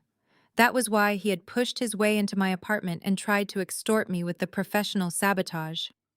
He was absolutely desperate to release those funds before the investor pulled the trigger and destroyed his life. I leaned back and cracked my neck, feeling the adrenaline surging through my veins. The puzzle was completely solved. I had every single piece of the picture, and now it was time to build the weapon that would burn their fraudulent empire to the ground. I opened a secure encrypted vault application on my laptop. I began systematically compiling every piece of evidence I had scraped from the digital ether over the past 3 hours. I started with the foundation of the crime. I imported the raw digital file of the forged power of attorney. Next to it, I attached the irrefutable IP logs proving the document was generated and signed using the wireless network inside my parents' suburban home. I included the time-stamped session data, proving exactly when they executed the fraud. Then I built the financial section. I downloaded the complete routing history of the attempted wire transfer. I mapped the exact path the money was supposed to take, showing how my parents had willingly allowed their federally insured retirement accounts to be used as a washing machine for stolen funds. I included the 42 secondary routing commands, proving their intent to launder the money through Brandon's nested shell companies. I layered this data with the federal statutes regarding wire fraud and conspiracy, highlighting the exact mandatory minimum sentences their actions carried. Finally, I imported the kill shot. I downloaded the complete master ledgers for Brandon's fake real estate fund. I included the municipal tax queries proving the absolute lack of physical assets. I attached the communication logs with the aggressive investor proving the money was intended as a payoff to conceal a Ponzi scheme. I organized the files with the meticulous precision of a senior forensic auditor. I cross-referenced every single document, ensuring there were no gaps in the data chain.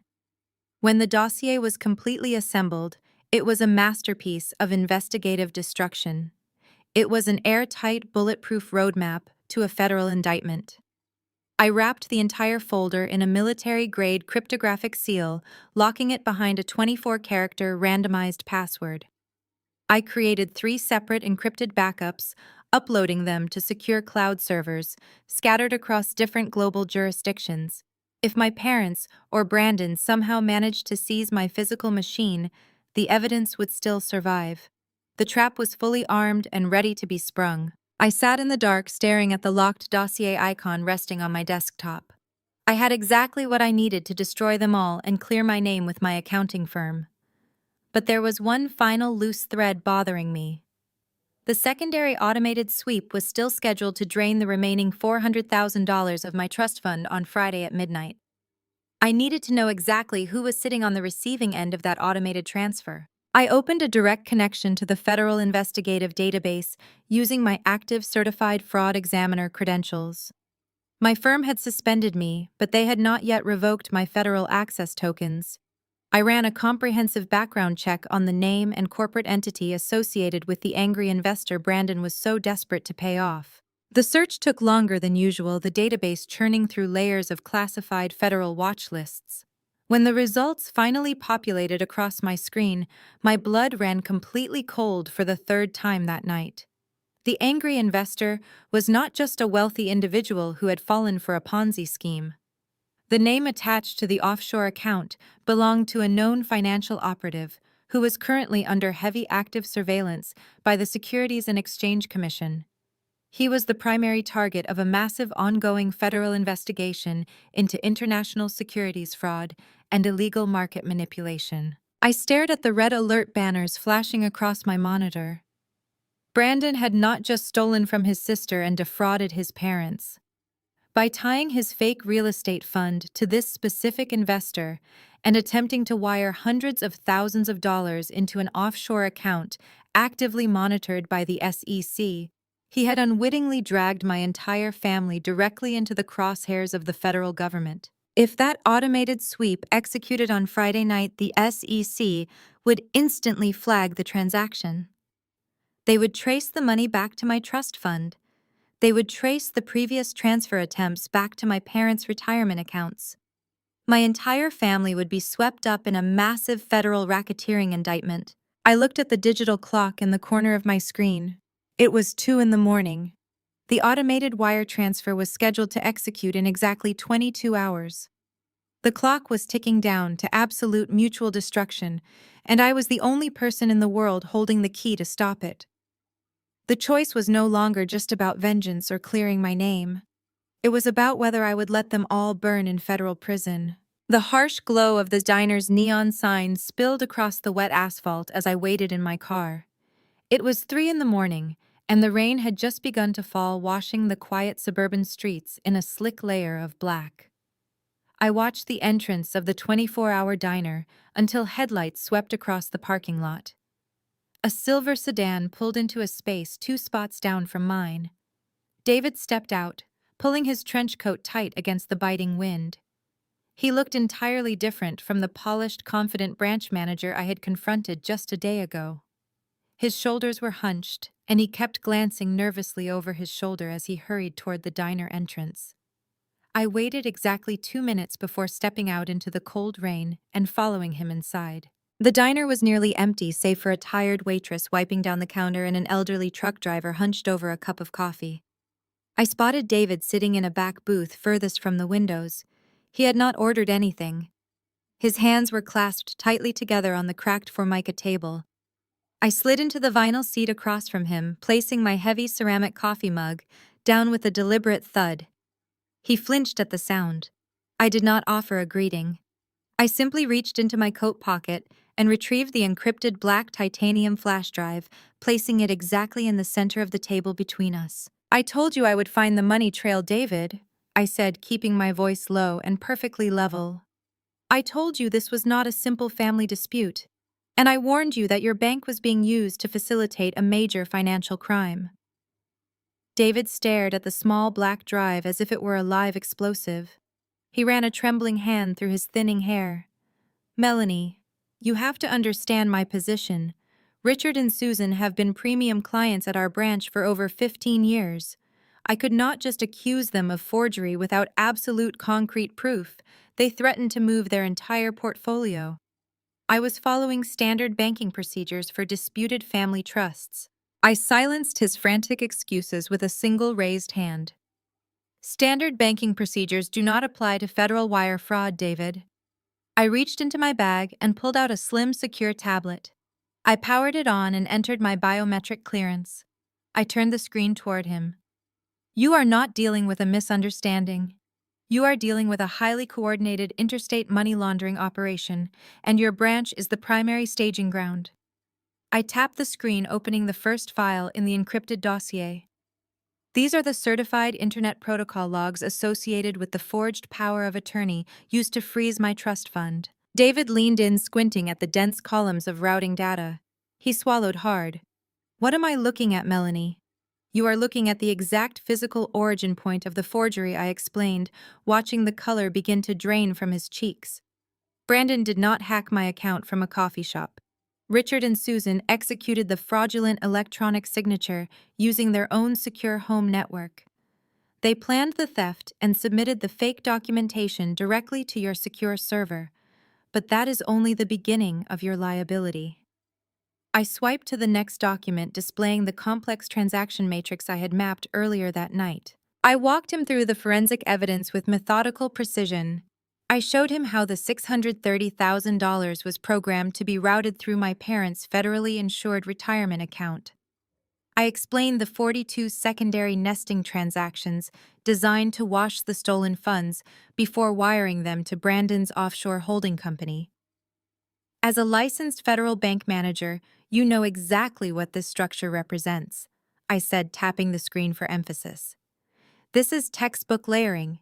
They deliberately used a federally insured financial institution to attempt a fraudulent wire transfer across state lines.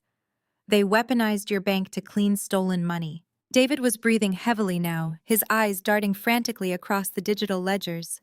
If this transfer goes through, my branch will be implicated in facilitating a federal crime, he whispered, panic finally breaking through his corporate facade. The compliance officers will strip my license. I could face prosecution for failing to catch the money laundering protocols. You are legally obligated to report this immediately. I reminded him, my tone devoid of any sympathy. Under the Bank Secrecy Act, you must file a suspicious activity report the moment you suspect federally insured funds are being used for illegal purposes. If you fail to submit that report, you are no longer just a negligent manager. You become an active co-conspirator in a federal felony. I am going to stop the transfer permanently, he said, his voice shaking as he reached for his phone. I will call the regional compliance director right now. We will lock down every account tied to your parents and your brother. We will initiate a full internal audit by morning. I reached across the table and clamped my hand over his wrist, stopping him instantly.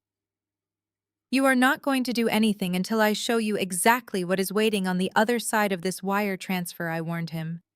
You think you are looking at a simple case of family fraud. You have absolutely no idea how deep this actually goes. I released his wrist and swiped to the final section of the dossier. I opened the master ledgers I had pulled from Brandon's fake commercial real estate fund. I watched David read through the financial statements, his panic morphing into profound professional shock. There are no properties, I told him quietly. Brandon does not own a single commercial building. He has been running a massive Ponzi scheme for years, using new capital to pay off his early investors. When the cryptocurrency market crashed, his entire fraudulent structure collapsed overnight. He is bankrupt, David. The $630,000 he tried to steal from my trust account was not an investment. I continued relentless in my delivery. It was a desperate panic move to pay off a highly aggressive early investor who was threatening to go straight to the authorities and expose the entire Ponzi scheme. Brandon ran to our parents and they orchestrated the forgery to bail him out. They were willing to sacrifice my entire life to keep their golden child out of prison. But Brandon made a catastrophic miscalculation when he chose which investor to pay off. I brought up the classified federal background check I had run on the angry investor. The screen flashed with the red alert banners of the Securities and Exchange Commission watch lists. David gasped, gripping the edge of the table so tightly his knuckles turned white. This is not just an angry private equity lender, I explained. The man demanding the payout is currently under heavy active surveillance by the SEC. He is the primary target of a massive federal investigation into international securities fraud and illegal market manipulation. By attempting to wire hundreds of thousands of dollars into this specific offshore account, Brandon has unwittingly tied his fake real estate fund directly to a massive federal target. I let the silence stretch between us, allowing the true magnitude of the danger to sink into his mind. Your bank was minutes away from wiring stolen funds directly into an account that is being monitored around the clock by federal investigators. If that automated transfer clears, the SEC will follow the digital trail straight back to your branch. David looked up from the glowing digital screen, his face completely pale and slick with cold sweat. He looked like a man who had just watched his entire life disintegrate before his eyes. He reached out with trembling fingers and picked up the black flash drive, holding it as if it weighed 1,000 pounds. His voice cracked under the sheer terror of the realization as he spoke. Melanie, this ties your parents to a $4 million embezzlement ring. If I hand this to the FinCEN database, your entire family goes to federal prison. They will lose the house. They will lose their retirement. Brandon will face decades behind bars for the Ponzi scheme and the money laundering. David continued, his breathing erratic. The federal prosecutors will tear their entire lives apart. There will be no settlements. There will be no quiet civil resolutions. This is a total annihilation of your family. Are you absolutely certain you want me to pull this trigger? Because once I submit this evidence to the Financial Crimes Enforcement Network, there is absolutely no turning back. I looked at the man sitting across from me, terrified and desperate for a way out. I thought about the forged signature on the power of attorney. I thought about the brutal lies my parents had fabricated about a gambling addiction to destroy my career. I thought about the decades of emotional neglect, the constant belittling, and the ultimate betrayal of trying to sacrifice my future to save a reckless criminal. They had made their choices with complete and total clarity. Now they were going to face the absolute consequences of their arrogance. I picked up my heavy ceramic mug and took a very slow, deliberate sip of the bitter diner coffee. I looked directly into David's terrified eyes, my expression made of ice. "Hand it over, but coordinate the freeze for Friday night at 8 p.m. David nodded, his hands trembling as he pocketed the flash drive. The rain battered the diner windows as we finalized the timing of the execution. He agreed to set the automated trigger for exactly 8 o'clock on Friday evening. That gave me roughly 40 hours to prepare the final phase of my strategy. Friday dawned crisp and quiet in Chicago. The city moved with its relentless rhythm, but inside my apartment time seemed to compress. I spent the daylight hours operating in a state of clinical detachment. I did not feel the crushing weight of familial betrayal anymore. I only felt the cold, precise mechanics of a trap clicking into place. While I sat in the sterile silence of my home, Richard, Susan, and Brandon were preparing for a celebration of epic proportions. Brandon had booked the private dining room at one of the most exclusive steakhouses in the downtown financial district. It was the kind of establishment where the lighting was kept intentionally dim. The mahogany walls absorbed the sound of clinking crystal, and the waiters moved like ghosts. He had invited his biggest and most volatile investors to this dinner. It was a calculated performance designed entirely to project invincibility. He needed to assure these dangerous men that the temporary liquidity crisis was over. He needed to look them directly in the eye over dry-aged ribeye and imported vintage wine and promise them that the massive new capital injection was clearing tonight. He was selling them the illusion of financial stability using my stolen inheritance as collateral. My parents were undoubtedly holding court at that table, acting as his ultimate character witnesses. I could vividly picture Susan wearing her pearls and a designer dress paid for by secondary mortgages on her home, smiling graciously at men who were currently under federal surveillance. I could imagine Richard ordering expensive scotch, speaking in that booming, authoritative voice he used to mask his insecurities. They were playing the role of the wealthy, successful suburban dynasty backing their visionary son. They were treating a desperate attempt to delay a Ponzi scheme collapse like a victory lap. The delusion required to sit in a room full of aggressive, defrauded investors and pretend everything was perfectly fine was staggering. They thought they had outsmarted the market. They thought they had outsmarted me. They genuinely believed that by Monday morning my trust fund would be drained, my career would be destroyed, and Brandon would be back on top of his fraudulent empire. I stepped into my bedroom and opened my closet, pulling out my armor. I was not dressing for a tense family argument or a tearful emotional confrontation. I was dressing for a corporate execution. I selected a sharp, tailored black suit that fit me with ruthless precision. I chose a crisp white silk blouse and polished leather heels that would sound like hammer strikes against the hardwood floor of the steakhouse. I pulled my hair back into a tight, severe knot at the base of my neck, ensuring not a single strand was out of place. I applied minimal makeup, just enough to accentuate the hard angles of my jaw and the icy focus in my eyes. I looked in the mirror and did not see the disposable daughter Richard and Susan had pushed aside for 3 decades. I saw a federal auditor about to dismantle a multi-million-dollar criminal syndicate. I walked back into my home office and booted up my laser printer. I needed physical, tactile proof of their destruction. Digital files could be dismissed or ignored in the heat of the moment, but hard copies demanded immediate physical reckoning. I loaded thick premium paper into the tray and began printing the unredacted truth. The machine hummed steadily, spitting out the indicting documents one by one. I printed the forged power of attorney with the digital signature and the fake notary seal. I printed the Internet Protocol geolocation logs showing the exact coordinates of my parents' house. I printed the banking transaction matrix detailing the complex 42-step layering process they had used to wash the stolen funds. Then I printed the master ledgers from Brandon's fake real estate fund. I highlighted the columns of red ink, the fabricated returns, and the undeniable mathematical proof of the Ponzi structure. I organized these pages into separate, sleek black leather portfolios. I wanted Brandon to physically hold the evidence of his own stupidity. I wanted Richard and Susan to be forced to look at the exact federal statutes they had violated. I assembled the portfolios with methodical care, aligning the edges of the paper and snapping the binders shut with a satisfying click. I placed the portfolios neatly into my structured leather briefcase alongside a secondary encrypted flash drive holding all the raw data. The digital clock on my desk ticked closer to the evening hours. The sun dipped below the Chicago skyline, casting long shadows across my living room floor.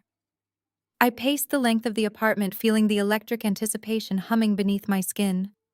I was entirely ready.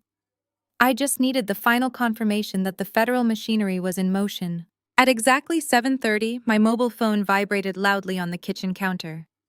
I picked it up, fully expecting the secure message from David. Instead, the screen displayed an incoming text from Brandon. I opened the message and stared at the image he had sent. It was a photograph taken from his seat at the steakhouse. The picture showed a massive, perfectly seared tomahawk steak resting on a pristine white plate, flanked by an open bottle of wine that likely cost more than my first car. In the background, I could see the blurred figures of his investors and the distinct profile of my father laughing. Beneath the photograph, Brandon had typed a caption that perfectly encapsulated his towering, massive hubris. The text read, "Sign the paperwork and withdraw your fraud claim by Monday morning, or you lose your career forever. Enjoy your weekend, Mel." I stared at the screen, feeling a dark, quiet laugh rumble in my chest. He was sitting in a room full of predators, eating a meal he could not afford, celebrating the theft of his sister's future. He was entirely blind to the massive legal avalanche suspended directly above his head. He truly believed he held all the cards. He thought his threat to my professional license was the ultimate leverage.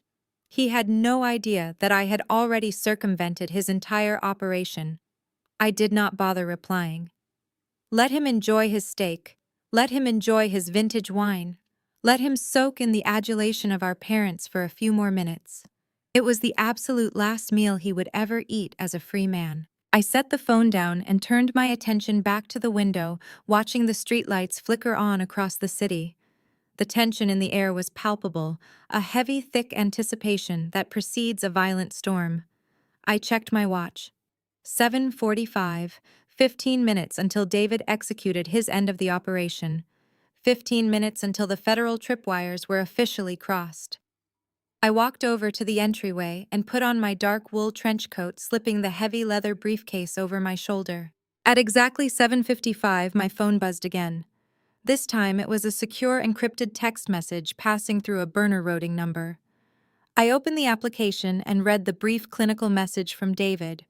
It was everything I had been waiting for. The SEC and the FBI have officially received the complete dossier. FinCEN has authorized an immediate emergency intervention. All connected accounts are freezing in exactly 10 minutes. Federal arrest warrants have just been issued.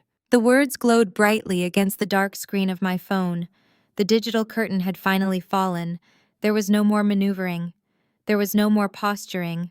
The federal government was now actively moving against my family and the investors sitting at that dinner table. David had done exactly what he promised. He had handed the cryptographically sealed dossier directly to the highest financial authorities in the country, and they had taken the bait immediately. The sheer magnitude of the fraud, combined with the active surveillance of the offshore investor, had triggered an overwhelming federal response. I deleted the secure message and dropped the phone into my pocket.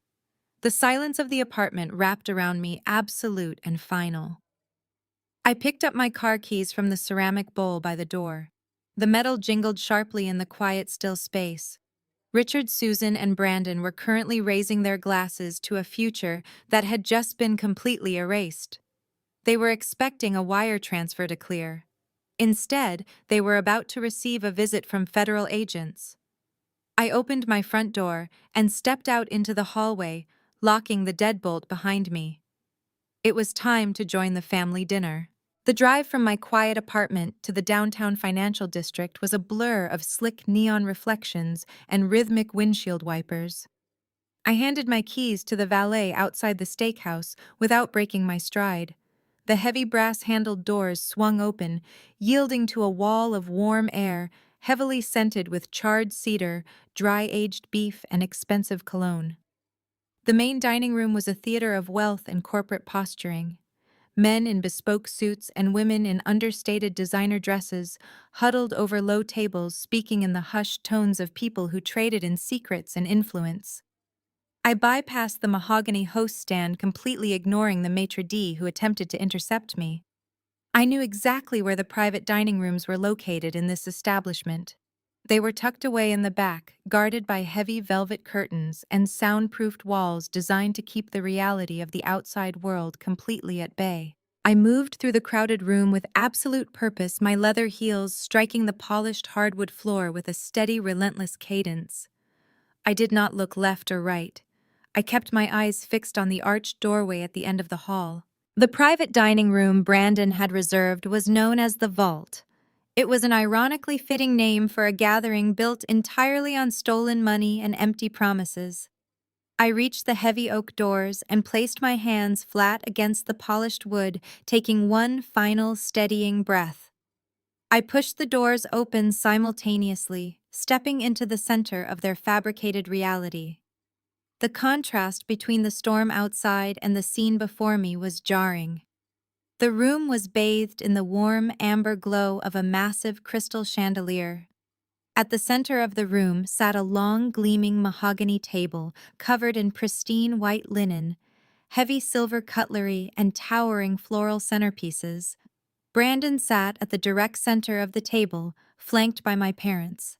Several sharply dressed men surrounded them, holding oversized crystal wine glasses and laughing at a joke my father had just finished telling. The moment I crossed the threshold, the heavy doors clicking shut behind me, the atmosphere in the room violently shifted. The easy laughter died instantly. The clinking of expensive crystal abruptly stopped. The silence that fell over the private dining room was sudden and absolute, ringing loudly in my ears. Every head turned in my direction. The investors looked mildly annoyed at the interruption, their eyes raking over my tailored suit with a mixture of curiosity and dismissal. But the reaction from my family was immediate and visceral. Brandon froze mid-sentence, a piece of expensive steak halfway to his mouth. His eyes widened in sheer terror, the arrogant smirk he had worn in his photograph melting away into a mask of pure panic. He knew instantly that my presence here meant his extortion attempt had failed. Beside him, Richard reacted with explosive anger. He slammed his heavy crystal glass down onto the table with enough force to spill dark red wine across the pristine white tablecloth. He stood up so quickly, his heavy wooden chair scraped violently against the floorboards. His face flushed a deep mottled crimson, the veins in his neck standing out against his starched white collar. He opened his mouth to shout an order to demand my immediate removal, but he was preempted by my mother. Susan moved with the desperate, frantic energy of a cornered animal, terrified that her carefully constructed social illusion was about to shatter in front of men she desperately wanted to impress. She practically sprinted away from the table, her designer heels clicking frantically as she crossed the room to intercept me. She positioned her body between me and the investors, blocking their view with her narrow frame. She plastered a wide, agonizingly fake smile onto her face for the benefit of the room before leaning in close. Her fingers dug into my forearm with surprising, vicious strength, her perfectly manicured nails biting into the fabric of my suit jacket. "Security will throw you out right now," she hissed, her voice a venomous whisper barely audible over the low hum of the ventilation system. "You are suspended, and you are completely broke. You have absolutely no right to be here. Leave this restaurant right now before you embarrass us in front of these incredibly important people." I looked down at the woman who had spent my entire life making me feel small. I felt no anger. I felt no sorrow. I only felt a cold, clinical detachment. She was not a mother protecting her family. She was a desperate accomplice trying to maintain a crumbling lie. I did not argue with her. I did not raise my voice or attempt to pull my arm away.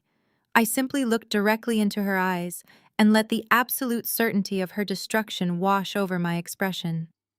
The fake smile on her face faltered as she saw the sheer, unyielding ice in my gaze. She recognized in that single silent moment that I was not there to negotiate or beg for my family back. I was there to execute a sentence. I twisted my arm, breaking her frantic grip with a sharp, decisive movement. I stepped around her, leaving her standing frozen near the entrance, and continued my march toward the center of the room.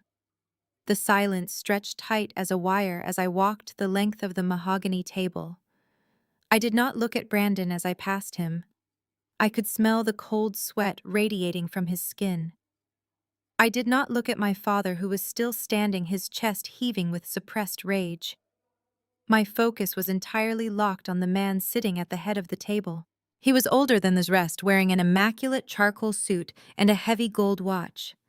He was radiating an aura of quiet, dangerous authority. This was the angry investor. This was the man who had threatened to go to the authorities. This was the target currently under heavy active surveillance by the Securities and Exchange Commission. He watched me approach with narrowed, calculating eyes, his hands resting steepled on the table before him.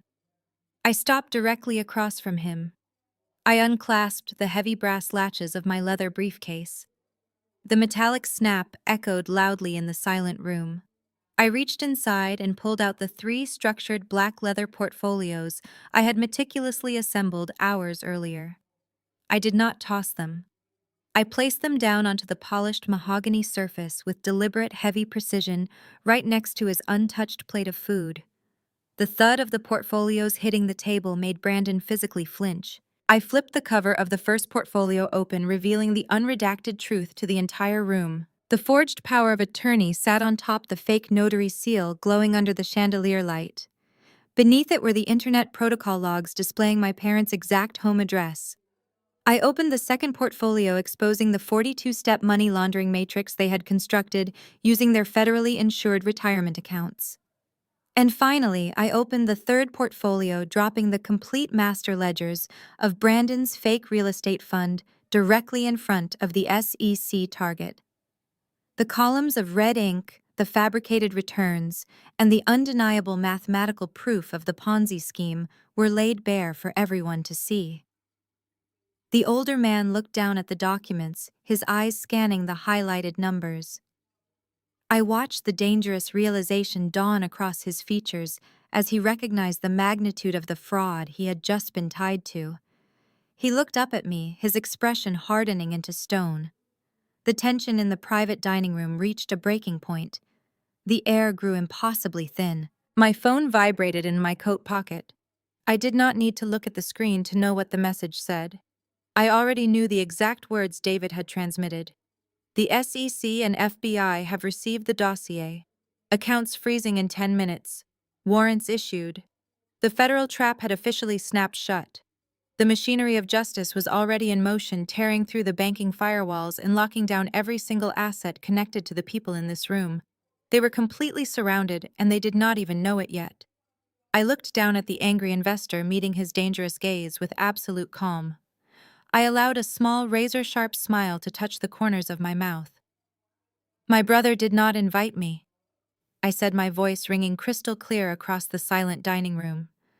"But I thought you should know the capital injection he promised you tonight is my stolen trust fund. And as of 5 minutes ago, every account tied to his name is locked." I turned away from the table, leaving the open portfolios and the shattered remains of my family behind.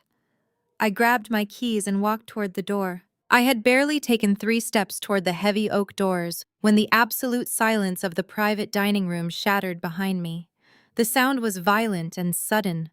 A heavy crystal wine glass shattered against the polished hardwood floor, sending a spray of dark red vintage Cabernet splashing across the pristine white linen tablecloth.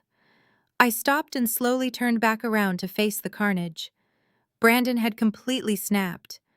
The icy, controlled facade of the successful real estate mogul evaporated, leaving behind nothing but a terrified, cornered animal lashing out in pure, unadulterated panic. He vaulted out of his chair with such chaotic force that it tipped backward, crashing into the mahogany wainscoting. He lunged across the wide table, his hands grasping frantically at the black leather portfolios I had dropped, but he was too slow. The main investor had already pulled them out of his reach. Denied the ability to destroy the physical evidence, Brandon turned his terror directly onto me. His face was a twisted mask of rage, completely flushed slick with cold sweat. He pointed a trembling manic finger at my face, his voice cracking as he began to scream at the top of his lungs. "She is lying," he bellowed, the sound echoing harshly off the soundproofed walls. "She is a bitter, jealous liar. Do not look at those papers. They are completely fabricated. She has spent her entire life resenting my success, resenting this family, and now she is trying to destroy everything I have built just to spite me. She could never handle the fact that I made millions while she was stuck crunching numbers in a cubicle." He was practically hyperventilating, spittle flying from his lips as he frantically looked between the silent investors and my perfectly composed face. He gripped the edge of the mahogany table, his knuckles stark white, his chest heaving. "She is trying to extort me," he yelled, his voice echoing with desperate high-pitched hysteria. "She forged those bank logs to frame me because I refused to give her a handout from my fund. I am fully capitalized. The properties are real. The returns are real. She is a sociopath who wants to see me burn because she has nothing of her own." It was a spectacular, devastating meltdown. He was unraveling in real time, projecting every single one of his own deep-seated insecurities and criminal behaviors directly onto me. The investors' men who managed hundreds of millions of dollars and negotiated hostile corporate takeovers before breakfast simply stared at him in stunned, calculating silence. They did not see a victim of a jealous sister. They saw a man drowning in his own guilt. Before Brandon could continue his frantic, unhinged tirade, my father intervened. Richard lunged forward, grabbing Brandon by the shoulder and physically jerking him back from the edge of the table. Richard recognized instantly that Brandon's hysterical screaming was only confirming the exact allegations laid out in my meticulously prepared dossier. He needed to change the narrative, and he needed to do it immediately. Richard stepped in front of his son, physically shielding him from the intense, scrutinizing gaze of the financial sharks seated around the table. He smoothed the lapels of his expensive suit, took a deep, steadying breath, and attempted to execute the most extreme, desperate damage control of his entire miserable life. He forced a wide, agonizingly fake smile onto his face, looking around the table at the investors with an expression of deep, manufactured paternal sorrow. He let out a low, nervous chuckle that sounded completely hollow in the tense atmosphere of the room. He raised his right hand and tapped his index finger against the side of his head in a universally dismissive gesture. "Gentlemen, I must profoundly apologize for this unfortunate interruption," Richard said, his voice dripping with a sickly sweet patronizing tone that made my stomach turn. "Please excuse my daughter. I am so deeply embarrassed that you had to witness this private tragedy. The truth is, Melanie has been severely unwell for a very long time." He paused, letting out another heavy, dramatic sigh, playing the role of the burden-suffering patriarch with absolute sickening, nauseating dedication. "She has been hospitalized multiple times for severe mental instability and aggressive delusions." He continued, spinning the lie with smooth, practiced ease. "She creates these elaborate paranoid fantasies to cope with her own failures. We have tried everything to get her the psychological help she desperately needs, but her condition has only deteriorated. Just this week, her firm was forced to suspend her indefinitely due to her erratic behavior." Richard placed a comforting hand over his heart, looking directly at the main investor, who was currently under SEC surveillance. The situation became so dire, so completely unmanageable, that Susan and I had no choice but to step in legally. We had to petition the courts to take over her finances entirely for her own good. She was burning through her savings, making reckless decisions, and we simply had to protect her from herself. That is the only reason there is a hold on her trust fund. It is a court-mandated conservatorship, not a theft. The documents she just handed you are nothing but the manic fabrications of a deeply sick mind. I beg you to simply ignore her while I have security escort her safely back to a medical facility." I stood perfectly still near the heavy oak doors, my hands resting calmly at my sides. I did not interrupt him. I did not raise my voice in protest. I did not offer a single word of defense against his vicious character assassinating lies. I simply let him speak. I let the silence of the room absorb the absolute sheer magnitude of his deception. It was the ultimate poetic irony. Richard and Susan were relying on the exact same manipulation tactics they had used against me for 30 years. They believed that if they simply projected absolute authority, if they played the roles of the respectable, wealthy suburban parents burdened by a problematic child, these men would automatically side with them. They thought their polished country club facade would shield them from the cold, hard reality of federal financial crimes. But they had fundamentally misunderstood the audience sitting at that table. These investors were not naive suburban neighbors gossiping at a summer barbecue. They were not easily swayed country club acquaintances who cared about social standing or family drama. They were ruthless, cold-blooded financial operatives. They lived and breathed in a world of hard numbers, risk assessment, and legal liability. They did not care about Richard's manufactured tears. They did not care about Brandon's hysterical screams. While Richard was busy spinning his elaborate, pathetic tale of mental instability and court-mandated conservatorships, the investors were not looking at him. They were looking down. They had opened the black leather portfolios. I watched with supreme silent satisfaction as the main investor, the man whose offshore accounts were currently being monitored by federal agents, slowly turned the pages of the master ledger. His eyes, cold and analytical, scanned the highlighted columns of red ink. He was not looking at the emotional ravings of a sick mind. He was looking at municipal tax queries, certified banking routing numbers, and date-stamped electronic signature logs. He was reading the exact, undeniable mathematical proof that he had sunk millions of dollars into an empty, fraudulent shell. The contrast in the room was deafening. On one side of the table, my family was putting on a desperate, emotionally volatile theatrical performance. On the other side, the men who held their financial future were quietly, methodically verifying their absolute destruction.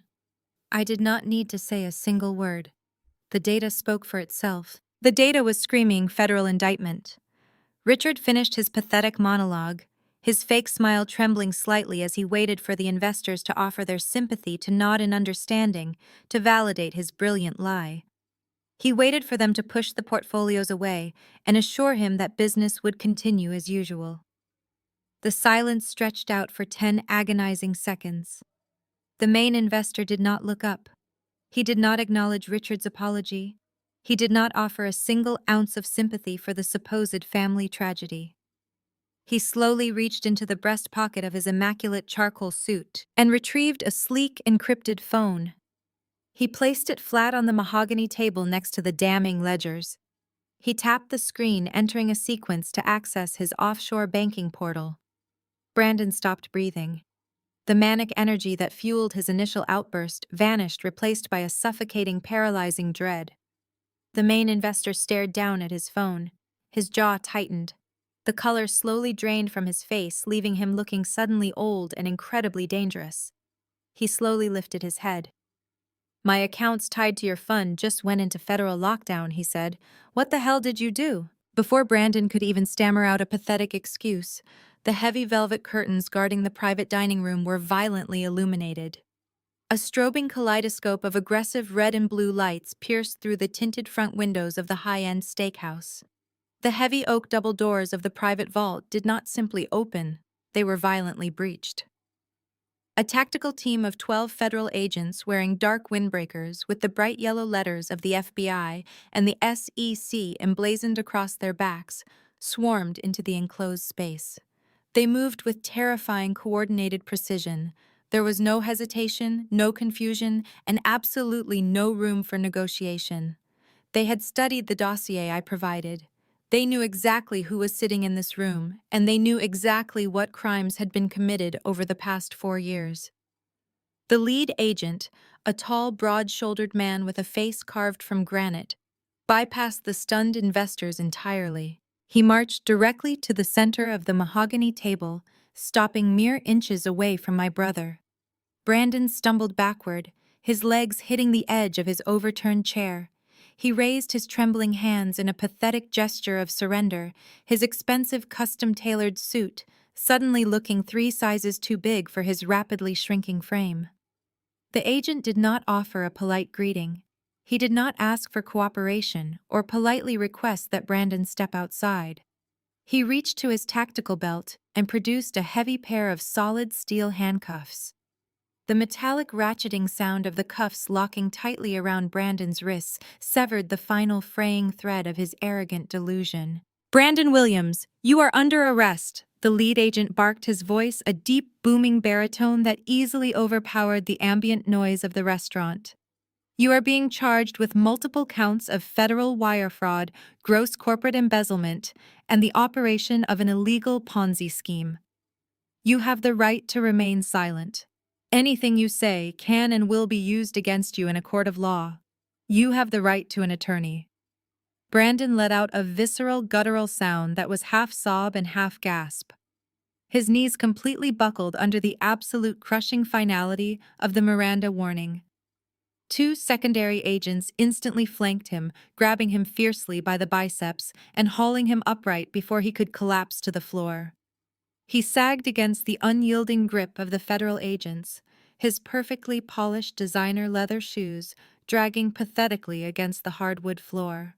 He looked frantically at Richard, pleading with his wide, tear-filled eyes for a miraculous bailout that was never going to come. "Dad, do something." Brandon whined, his voice cracking into a high-pitched, pathetic register that echoed off the walls. "Tell them it is a massive mistake. Tell them about the commercial properties. Tell them about the new capital injection. Please, you have to stop them. Do not let them take me away in these chains." Richard did not move to help his son. Richard could not move at all. The booming, authoritative patriarch was standing completely frozen, his mouth slightly ajar, his eyes wide with terror. He was watching his legacy, his carefully cultivated reputation, and his entire financial future disintegrate in front of the most powerful, influential men in his elite social circle. But the federal execution was far from over. The raid had not been orchestrated simply to cut off the head of the snake. It was meticulously designed to pull the entire fraudulent root system out of the ground. The lead agent signaled to another pair of officers standing near the doorway. They stepped forward, moving with the exact same ruthless clinical efficiency toward Richard and Susan. Susan let out a sharp, piercing shriek as a female agent firmly grasped her arm and spun her around. The agent moved with practiced mechanical speed, bringing Susan's wrists together roughly behind her back. The cold steel locked into place over the delicate silk sleeves of her incredibly expensive designer dress. Richard attempted to take a step backward, desperately trying to distance himself from the reality of the nightmarish situation. But a fourth agent was already standing right there.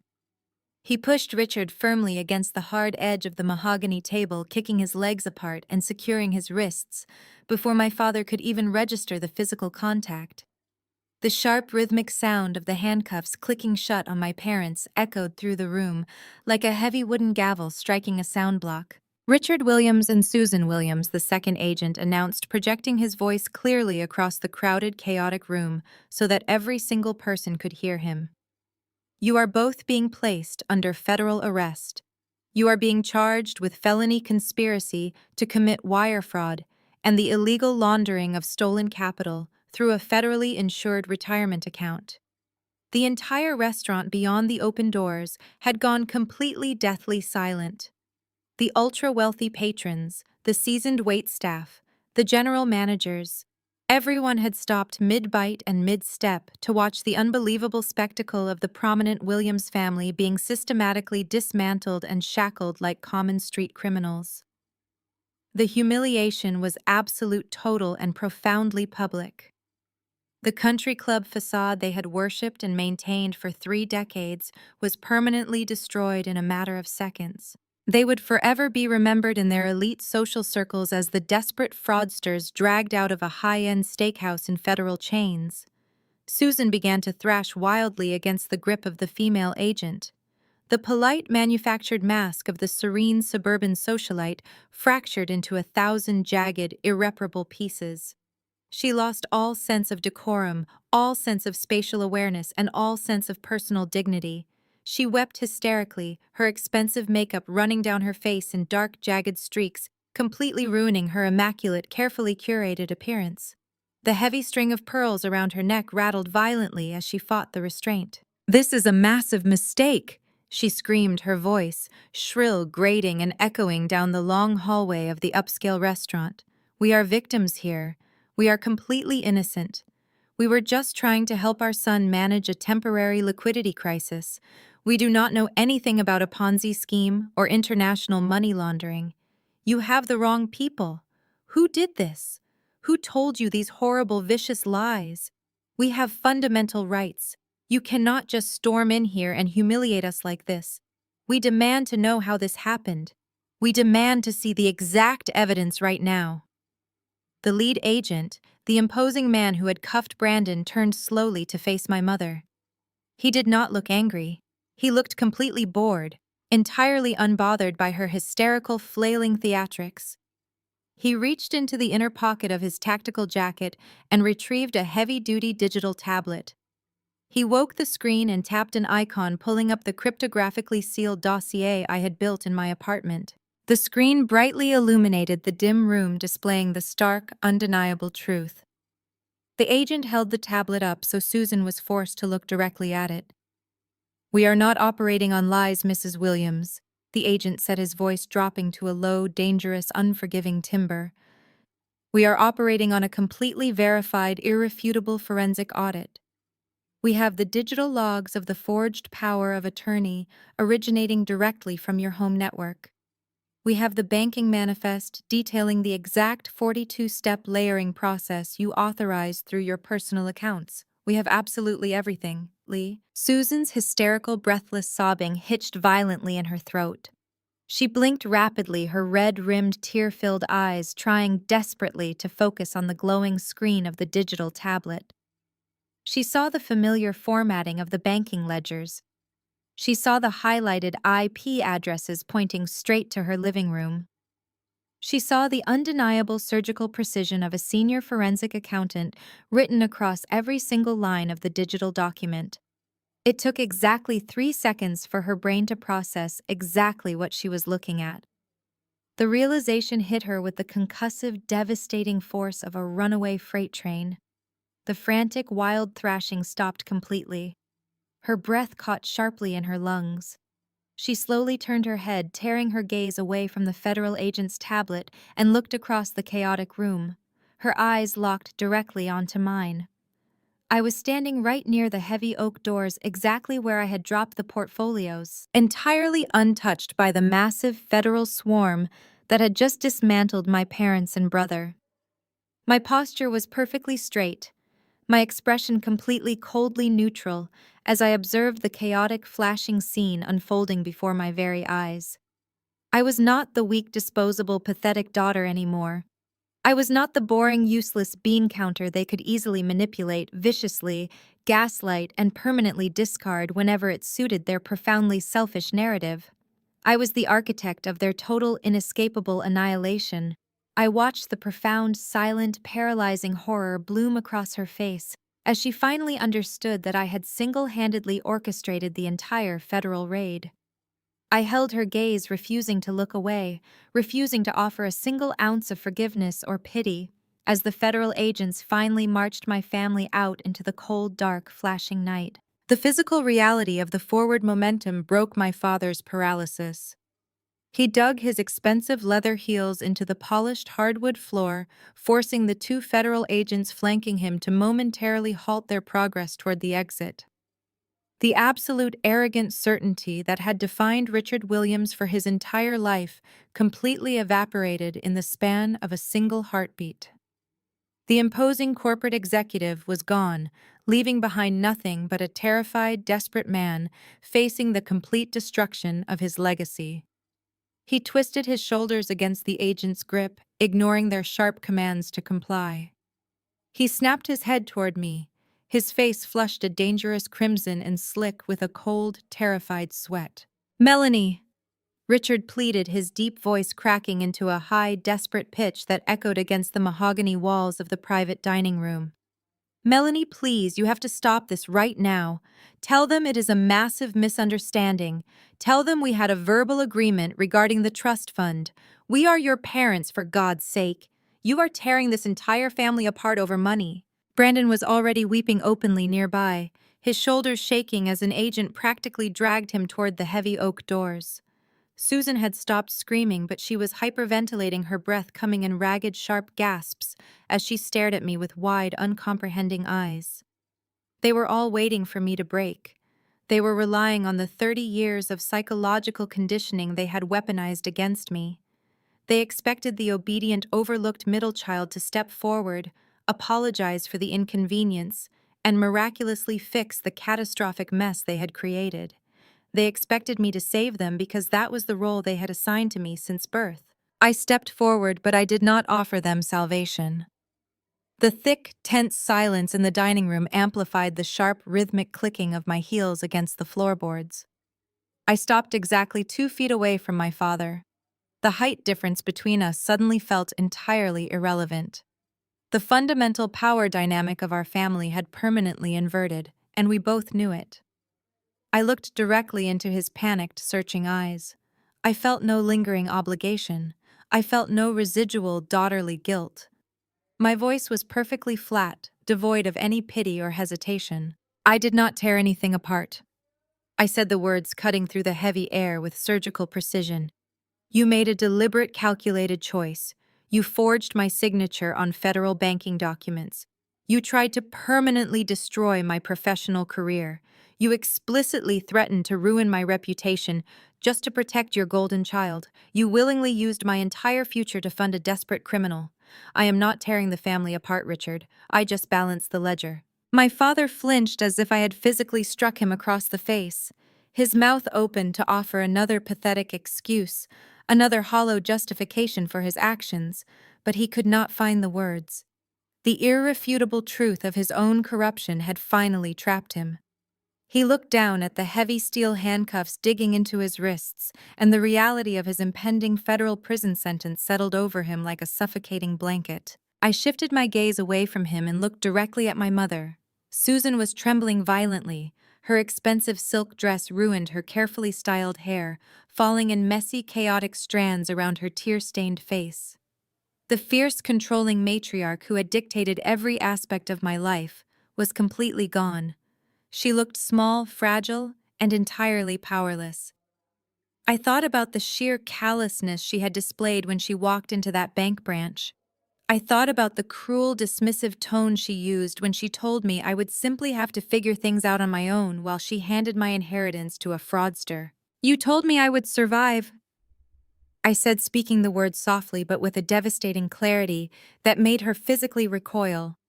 When you stole my money and laughed in my face, you told me I was resourceful enough to survive. You were right, Susan. I am. She let out a soft, wounded whimper, shaking her head side to side in a desperate attempt to deny the consequences of her own arrogance. She had banked her entire future on the absolute certainty that I would simply fold and accept my designated role as the family sacrifice. She had never once considered that I possessed the strength, the intelligence, or the sheer willpower to fight back and dismantle her entire world. She was currently mourning the loss of her social status, her wealth, and her freedom, but she was not mourning the loss of her daughter. She had never truly loved me anyway. I turned my attention back to my father. He was staring at the floor, a broken man, watching his empire turn to ash. I leaned in slightly, dropping my voice, so only he could hear the final, absolute judgment. Family first, right, Dad? The words were a direct, deliberate echo of the hypocritical mantra he had used to justify every single toxic decision he had ever made. He closed his eyes tightly, a fresh wave of tears leaking from beneath his lashes as the crushing weight of his monumental failure finally broke his spirit.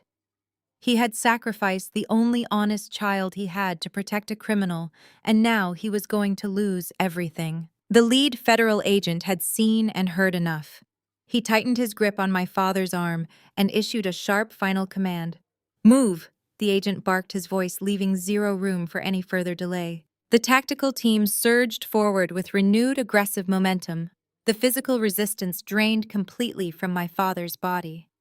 He stopped fighting the agents and allowed himself to be marched forward, his head hanging low in absolute shame. Susan followed behind him, stumbling awkwardly in her designer heels, her ragged sobs echoing down the long carpeted hallway of the restaurant. Brandon was the last to be dragged out, his frantic, high-pitched weeping fading into the distance as the heavy oak doors swung shut behind the federal swarm. The flashing red and blue lights outside the front windows illuminated the dining room in a chaotic, rhythmic pulse. The profound silence that settled over the private vault was heavy and thick. I turned slowly away from the doors and looked back at the mahogany table. The scene was a masterpiece of corporate panic. The ultra-wealthy investors who had just witnessed the complete annihilation of their financial partners were scrambling. The terrifying reality that they had unknowingly entangled their massive portfolios with a highly monitored federal money laundering operation had shattered their arrogant composure. The main investor, the man who had triggered this entire sequence of events by threatening Brandon, was frantically punching numbers into his mobile phone, his face a mask of furious concentration. The other men at the table were already dialing their white-collar defense attorneys, barking urgent, panicked instructions into their devices. They were desperately trying to shield their own assets from the massive federal freeze that was currently sweeping through the banking system. None of them paid any attention to me. I was no longer a factor in their immediate survival. I had delivered the necessary intelligence and initiated the structural collapse. My role in their world was officially concluded. They were entirely focused on saving themselves from the ensuing legal bloodbath. I walked calmly over to the head of the table. The 3 black leather portfolios remained exactly where I had placed them, resting next to the untouched plates of dry-aged steak and the shattered remains of Richard Williams' crystal wine glass. I gathered the dossiers with methodical care, ensuring the physical evidence of my triumph was neatly secured. I placed them back into my structured leather briefcase and fastened the heavy brass latches. The sharp metallic click resonated with a profound sense of absolute finality. I adjusted the strap of my briefcase over my shoulder and smoothed the lapels of my tailored black suit. I walked out of the private dining room, leaving the chaotic, scrambling investors to their panic. The main restaurant floor was abuzz of frantic, hushed whispers as patrons and waitstaff discussed the shocking federal raid that had just occurred. I moved through the crowded room with the same steady, relentless cadence I had used when I entered. I did not look back. I pushed through the heavy front doors and stepped out into the crisp, cool night air. The federal vehicles were already gone. The valet stood nervously near the curb. I handed him a crisp $20 bill and took the keys without a single word. I slid into the driver's seat, pulling the door shut and sealing myself inside the quiet, calm interior. I started the engine, feeling the familiar vibration hum through the steering wheel. I smoothly drove away into the dark night, leaving the total wreckage behind. Exactly 14 days after the spectacular collapse of my family, inside that private dining room, my phone vibrated with a short, highly anticipated email. It was an official communication from the Human Resources Department of my accounting firm. The subject line simply read that my suspension had been formally lifted. I was instructed to report directly to the executive boardroom on the top floor at 9 in the morning. I dressed with meticulous care, selecting a tailored charcoal suit that projected absolute authority and zero compromise. The morning air was crisp and clean as I walked from the subway station to the towering glass skyscraper that housed my firm. I swiped my identification badge at the security turnstile. The small light flashed green, welcoming me back into the world I had fought so hard to enter. The elevator ride to the executive level was silent and smooth. When the polished steel doors parted, I stepped onto the thick carpet of the boardroom floor. The managing partners, Marcus and David, were already seated at the massive glass table. They did not look like men preparing to terminate an employee. They looked like men who had just witnessed a miraculous phenomenon and were struggling to comprehend the magnitude of what they had seen. I took my seat across from them, maintaining the same cold clinical detachment that had guided me through the federal raid.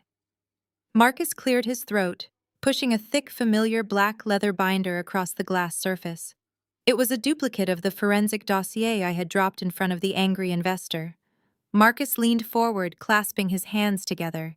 He explained that their internal investigation was concluded.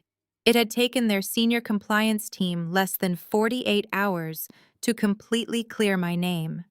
The moment the federal indictments against Brandon, Richard, and Susan were unsealed and made public, the firm realized the absolute truth of my situation. I had not embezzled a single cent. I had been the target of a highly coordinated, sophisticated family fraud. But that was not why they had summoned me to the executive boardroom. David spoke next, his voice carrying a tone of deep professional reverence. He tapped the black binder. He told me that my forensic accounting work was the most immaculate, ruthlessly efficient piece of financial tracking he had seen in his entire 30-year career. I had untangled a 42-step money laundering matrix and mapped a phantom real estate portfolio without triggering a single internal alarm. They recognized that my skills were entirely wasted in the standard auditing department. David slid a pristine white envelope across the table. It was a new employment contract. They were offering me a promotion to lead investigator of the newly formed white-collar crime division. The salary increase was substantial, multiplying my previous earnings threefold. I would have my own team, my own budget, and absolute autonomy to hunt down financial criminals. I looked at the contract, signed my name with a steady hand, and accepted the position without a single trace of hesitation. An hour later, I unlocked the door to my new corner office. The space was massive, featuring floor-to-ceiling windows that offered a commanding, unobstructed view of the downtown financial district. A large flat-screen television was mounted on the stark white wall, currently muted, and tuned to a prominent local financial news network. I set my briefcase down on the gleaming mahogany desk and reached for the remote control. I unmuted the television just as the breaking news ticker flashed across the bottom of the screen in bold, glaring letters. The anchor was delivering a comprehensive update on the spectacular downfall of the Williams family. The federal prosecutors were not offering plea deals, and they were certainly not offering mercy. Brandon was currently being held in a maximum security federal detention center without the possibility of bail. The news anchor detailed the sheer scale of his fraudulent real estate fund, explaining that the mathematical evidence against him was so overwhelming that top-tier defense attorneys had outright refused to take his case. He was facing a maximum sentence of 15 years in federal prison for operating an illegal Ponzi scheme and committing aggravated wire fraud. The arrogant golden child who had terrorized me for my entire life was going to spend the best years of his existence locked inside a concrete cell. The broadcast then transitioned to footage of my parents. The camera captured Richard and Susan exiting a downtown federal courthouse. The sight of them was profoundly jarring. They looked like they had aged 20 years in the span of 14 days. Richard walked with a pronounced stoop, his previously immaculate posture completely broken. He was wearing a rumpled, poorly fitting suit, shielding his face from the aggressive flash of the paparazzi cameras. Susan stumbled beside him, clinging to his arm. Her designer clothes were gone. Her hair was unkempt and flat. The country club matriarch, who had thrived on projecting an image of absolute superiority, was completely destroyed. The news anchor explained the brutal financial reality of their situation. The federal government had executed a total uncompromising asset forfeiture. In order to pay back the millions of dollars stolen from the defrauded investors, the authorities had seized absolutely everything my parents owned. Their retirement accounts were liquidated. Their luxury vehicles were impounded and slated for public auction. Their lucrative country club memberships were revoked in disgrace. And most devastatingly, the sprawling, pristine suburban house where I had endured 3 decades of psychological torment had been seized by federal marshals. They were officially, irreversibly bankrupt.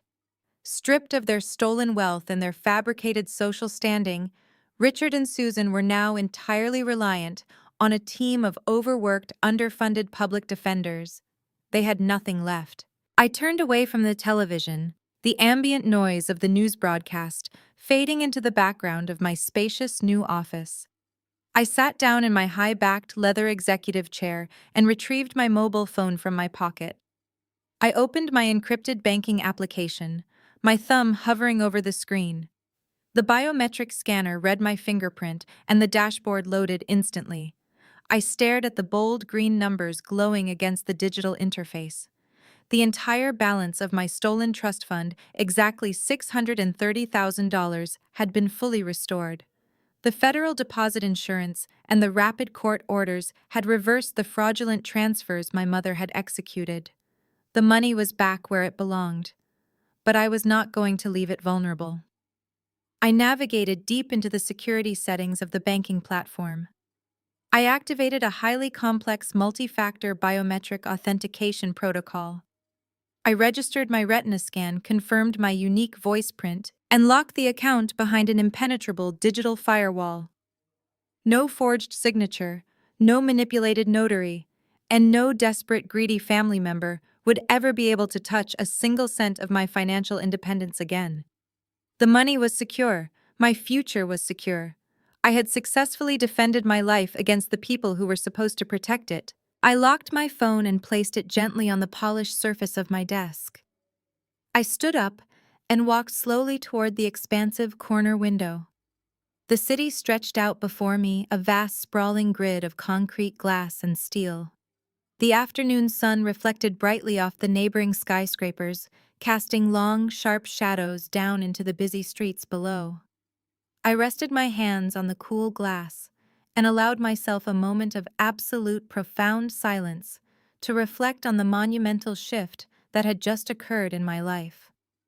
For 30 years, I had been conditioned to believe that I was small, insignificant, and entirely disposable.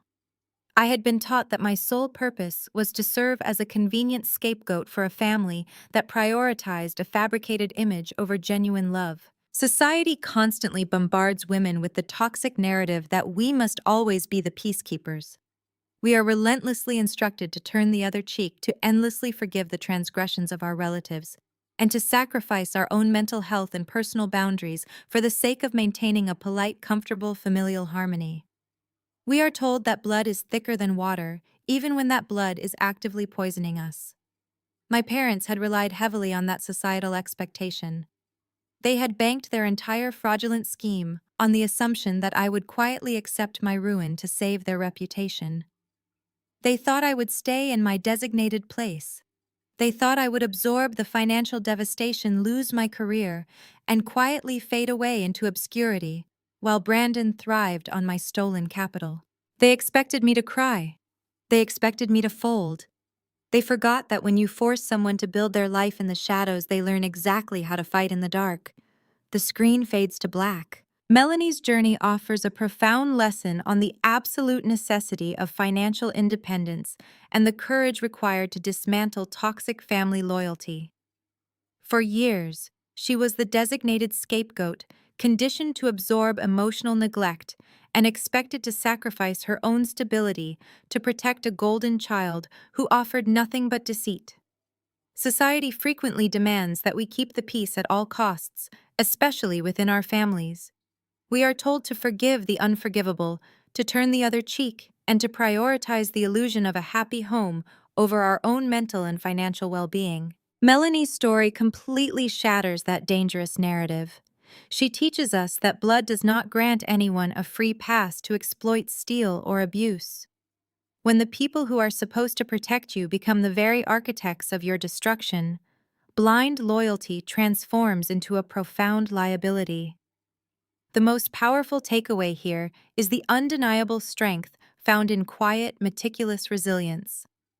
Melanie did not win by screaming, throwing tantrums, or begging for validation from parents who were fundamentally incapable of giving it. She won by operating in the shadows, mastering her craft, securing her assets, and letting the irrefutable truth do the heavy lifting. True justice is often cold, clinical, and completely silent. It is the simple act of stepping out of the assigned role of the victim and holding the perpetrators absolutely accountable for their own reckless choices.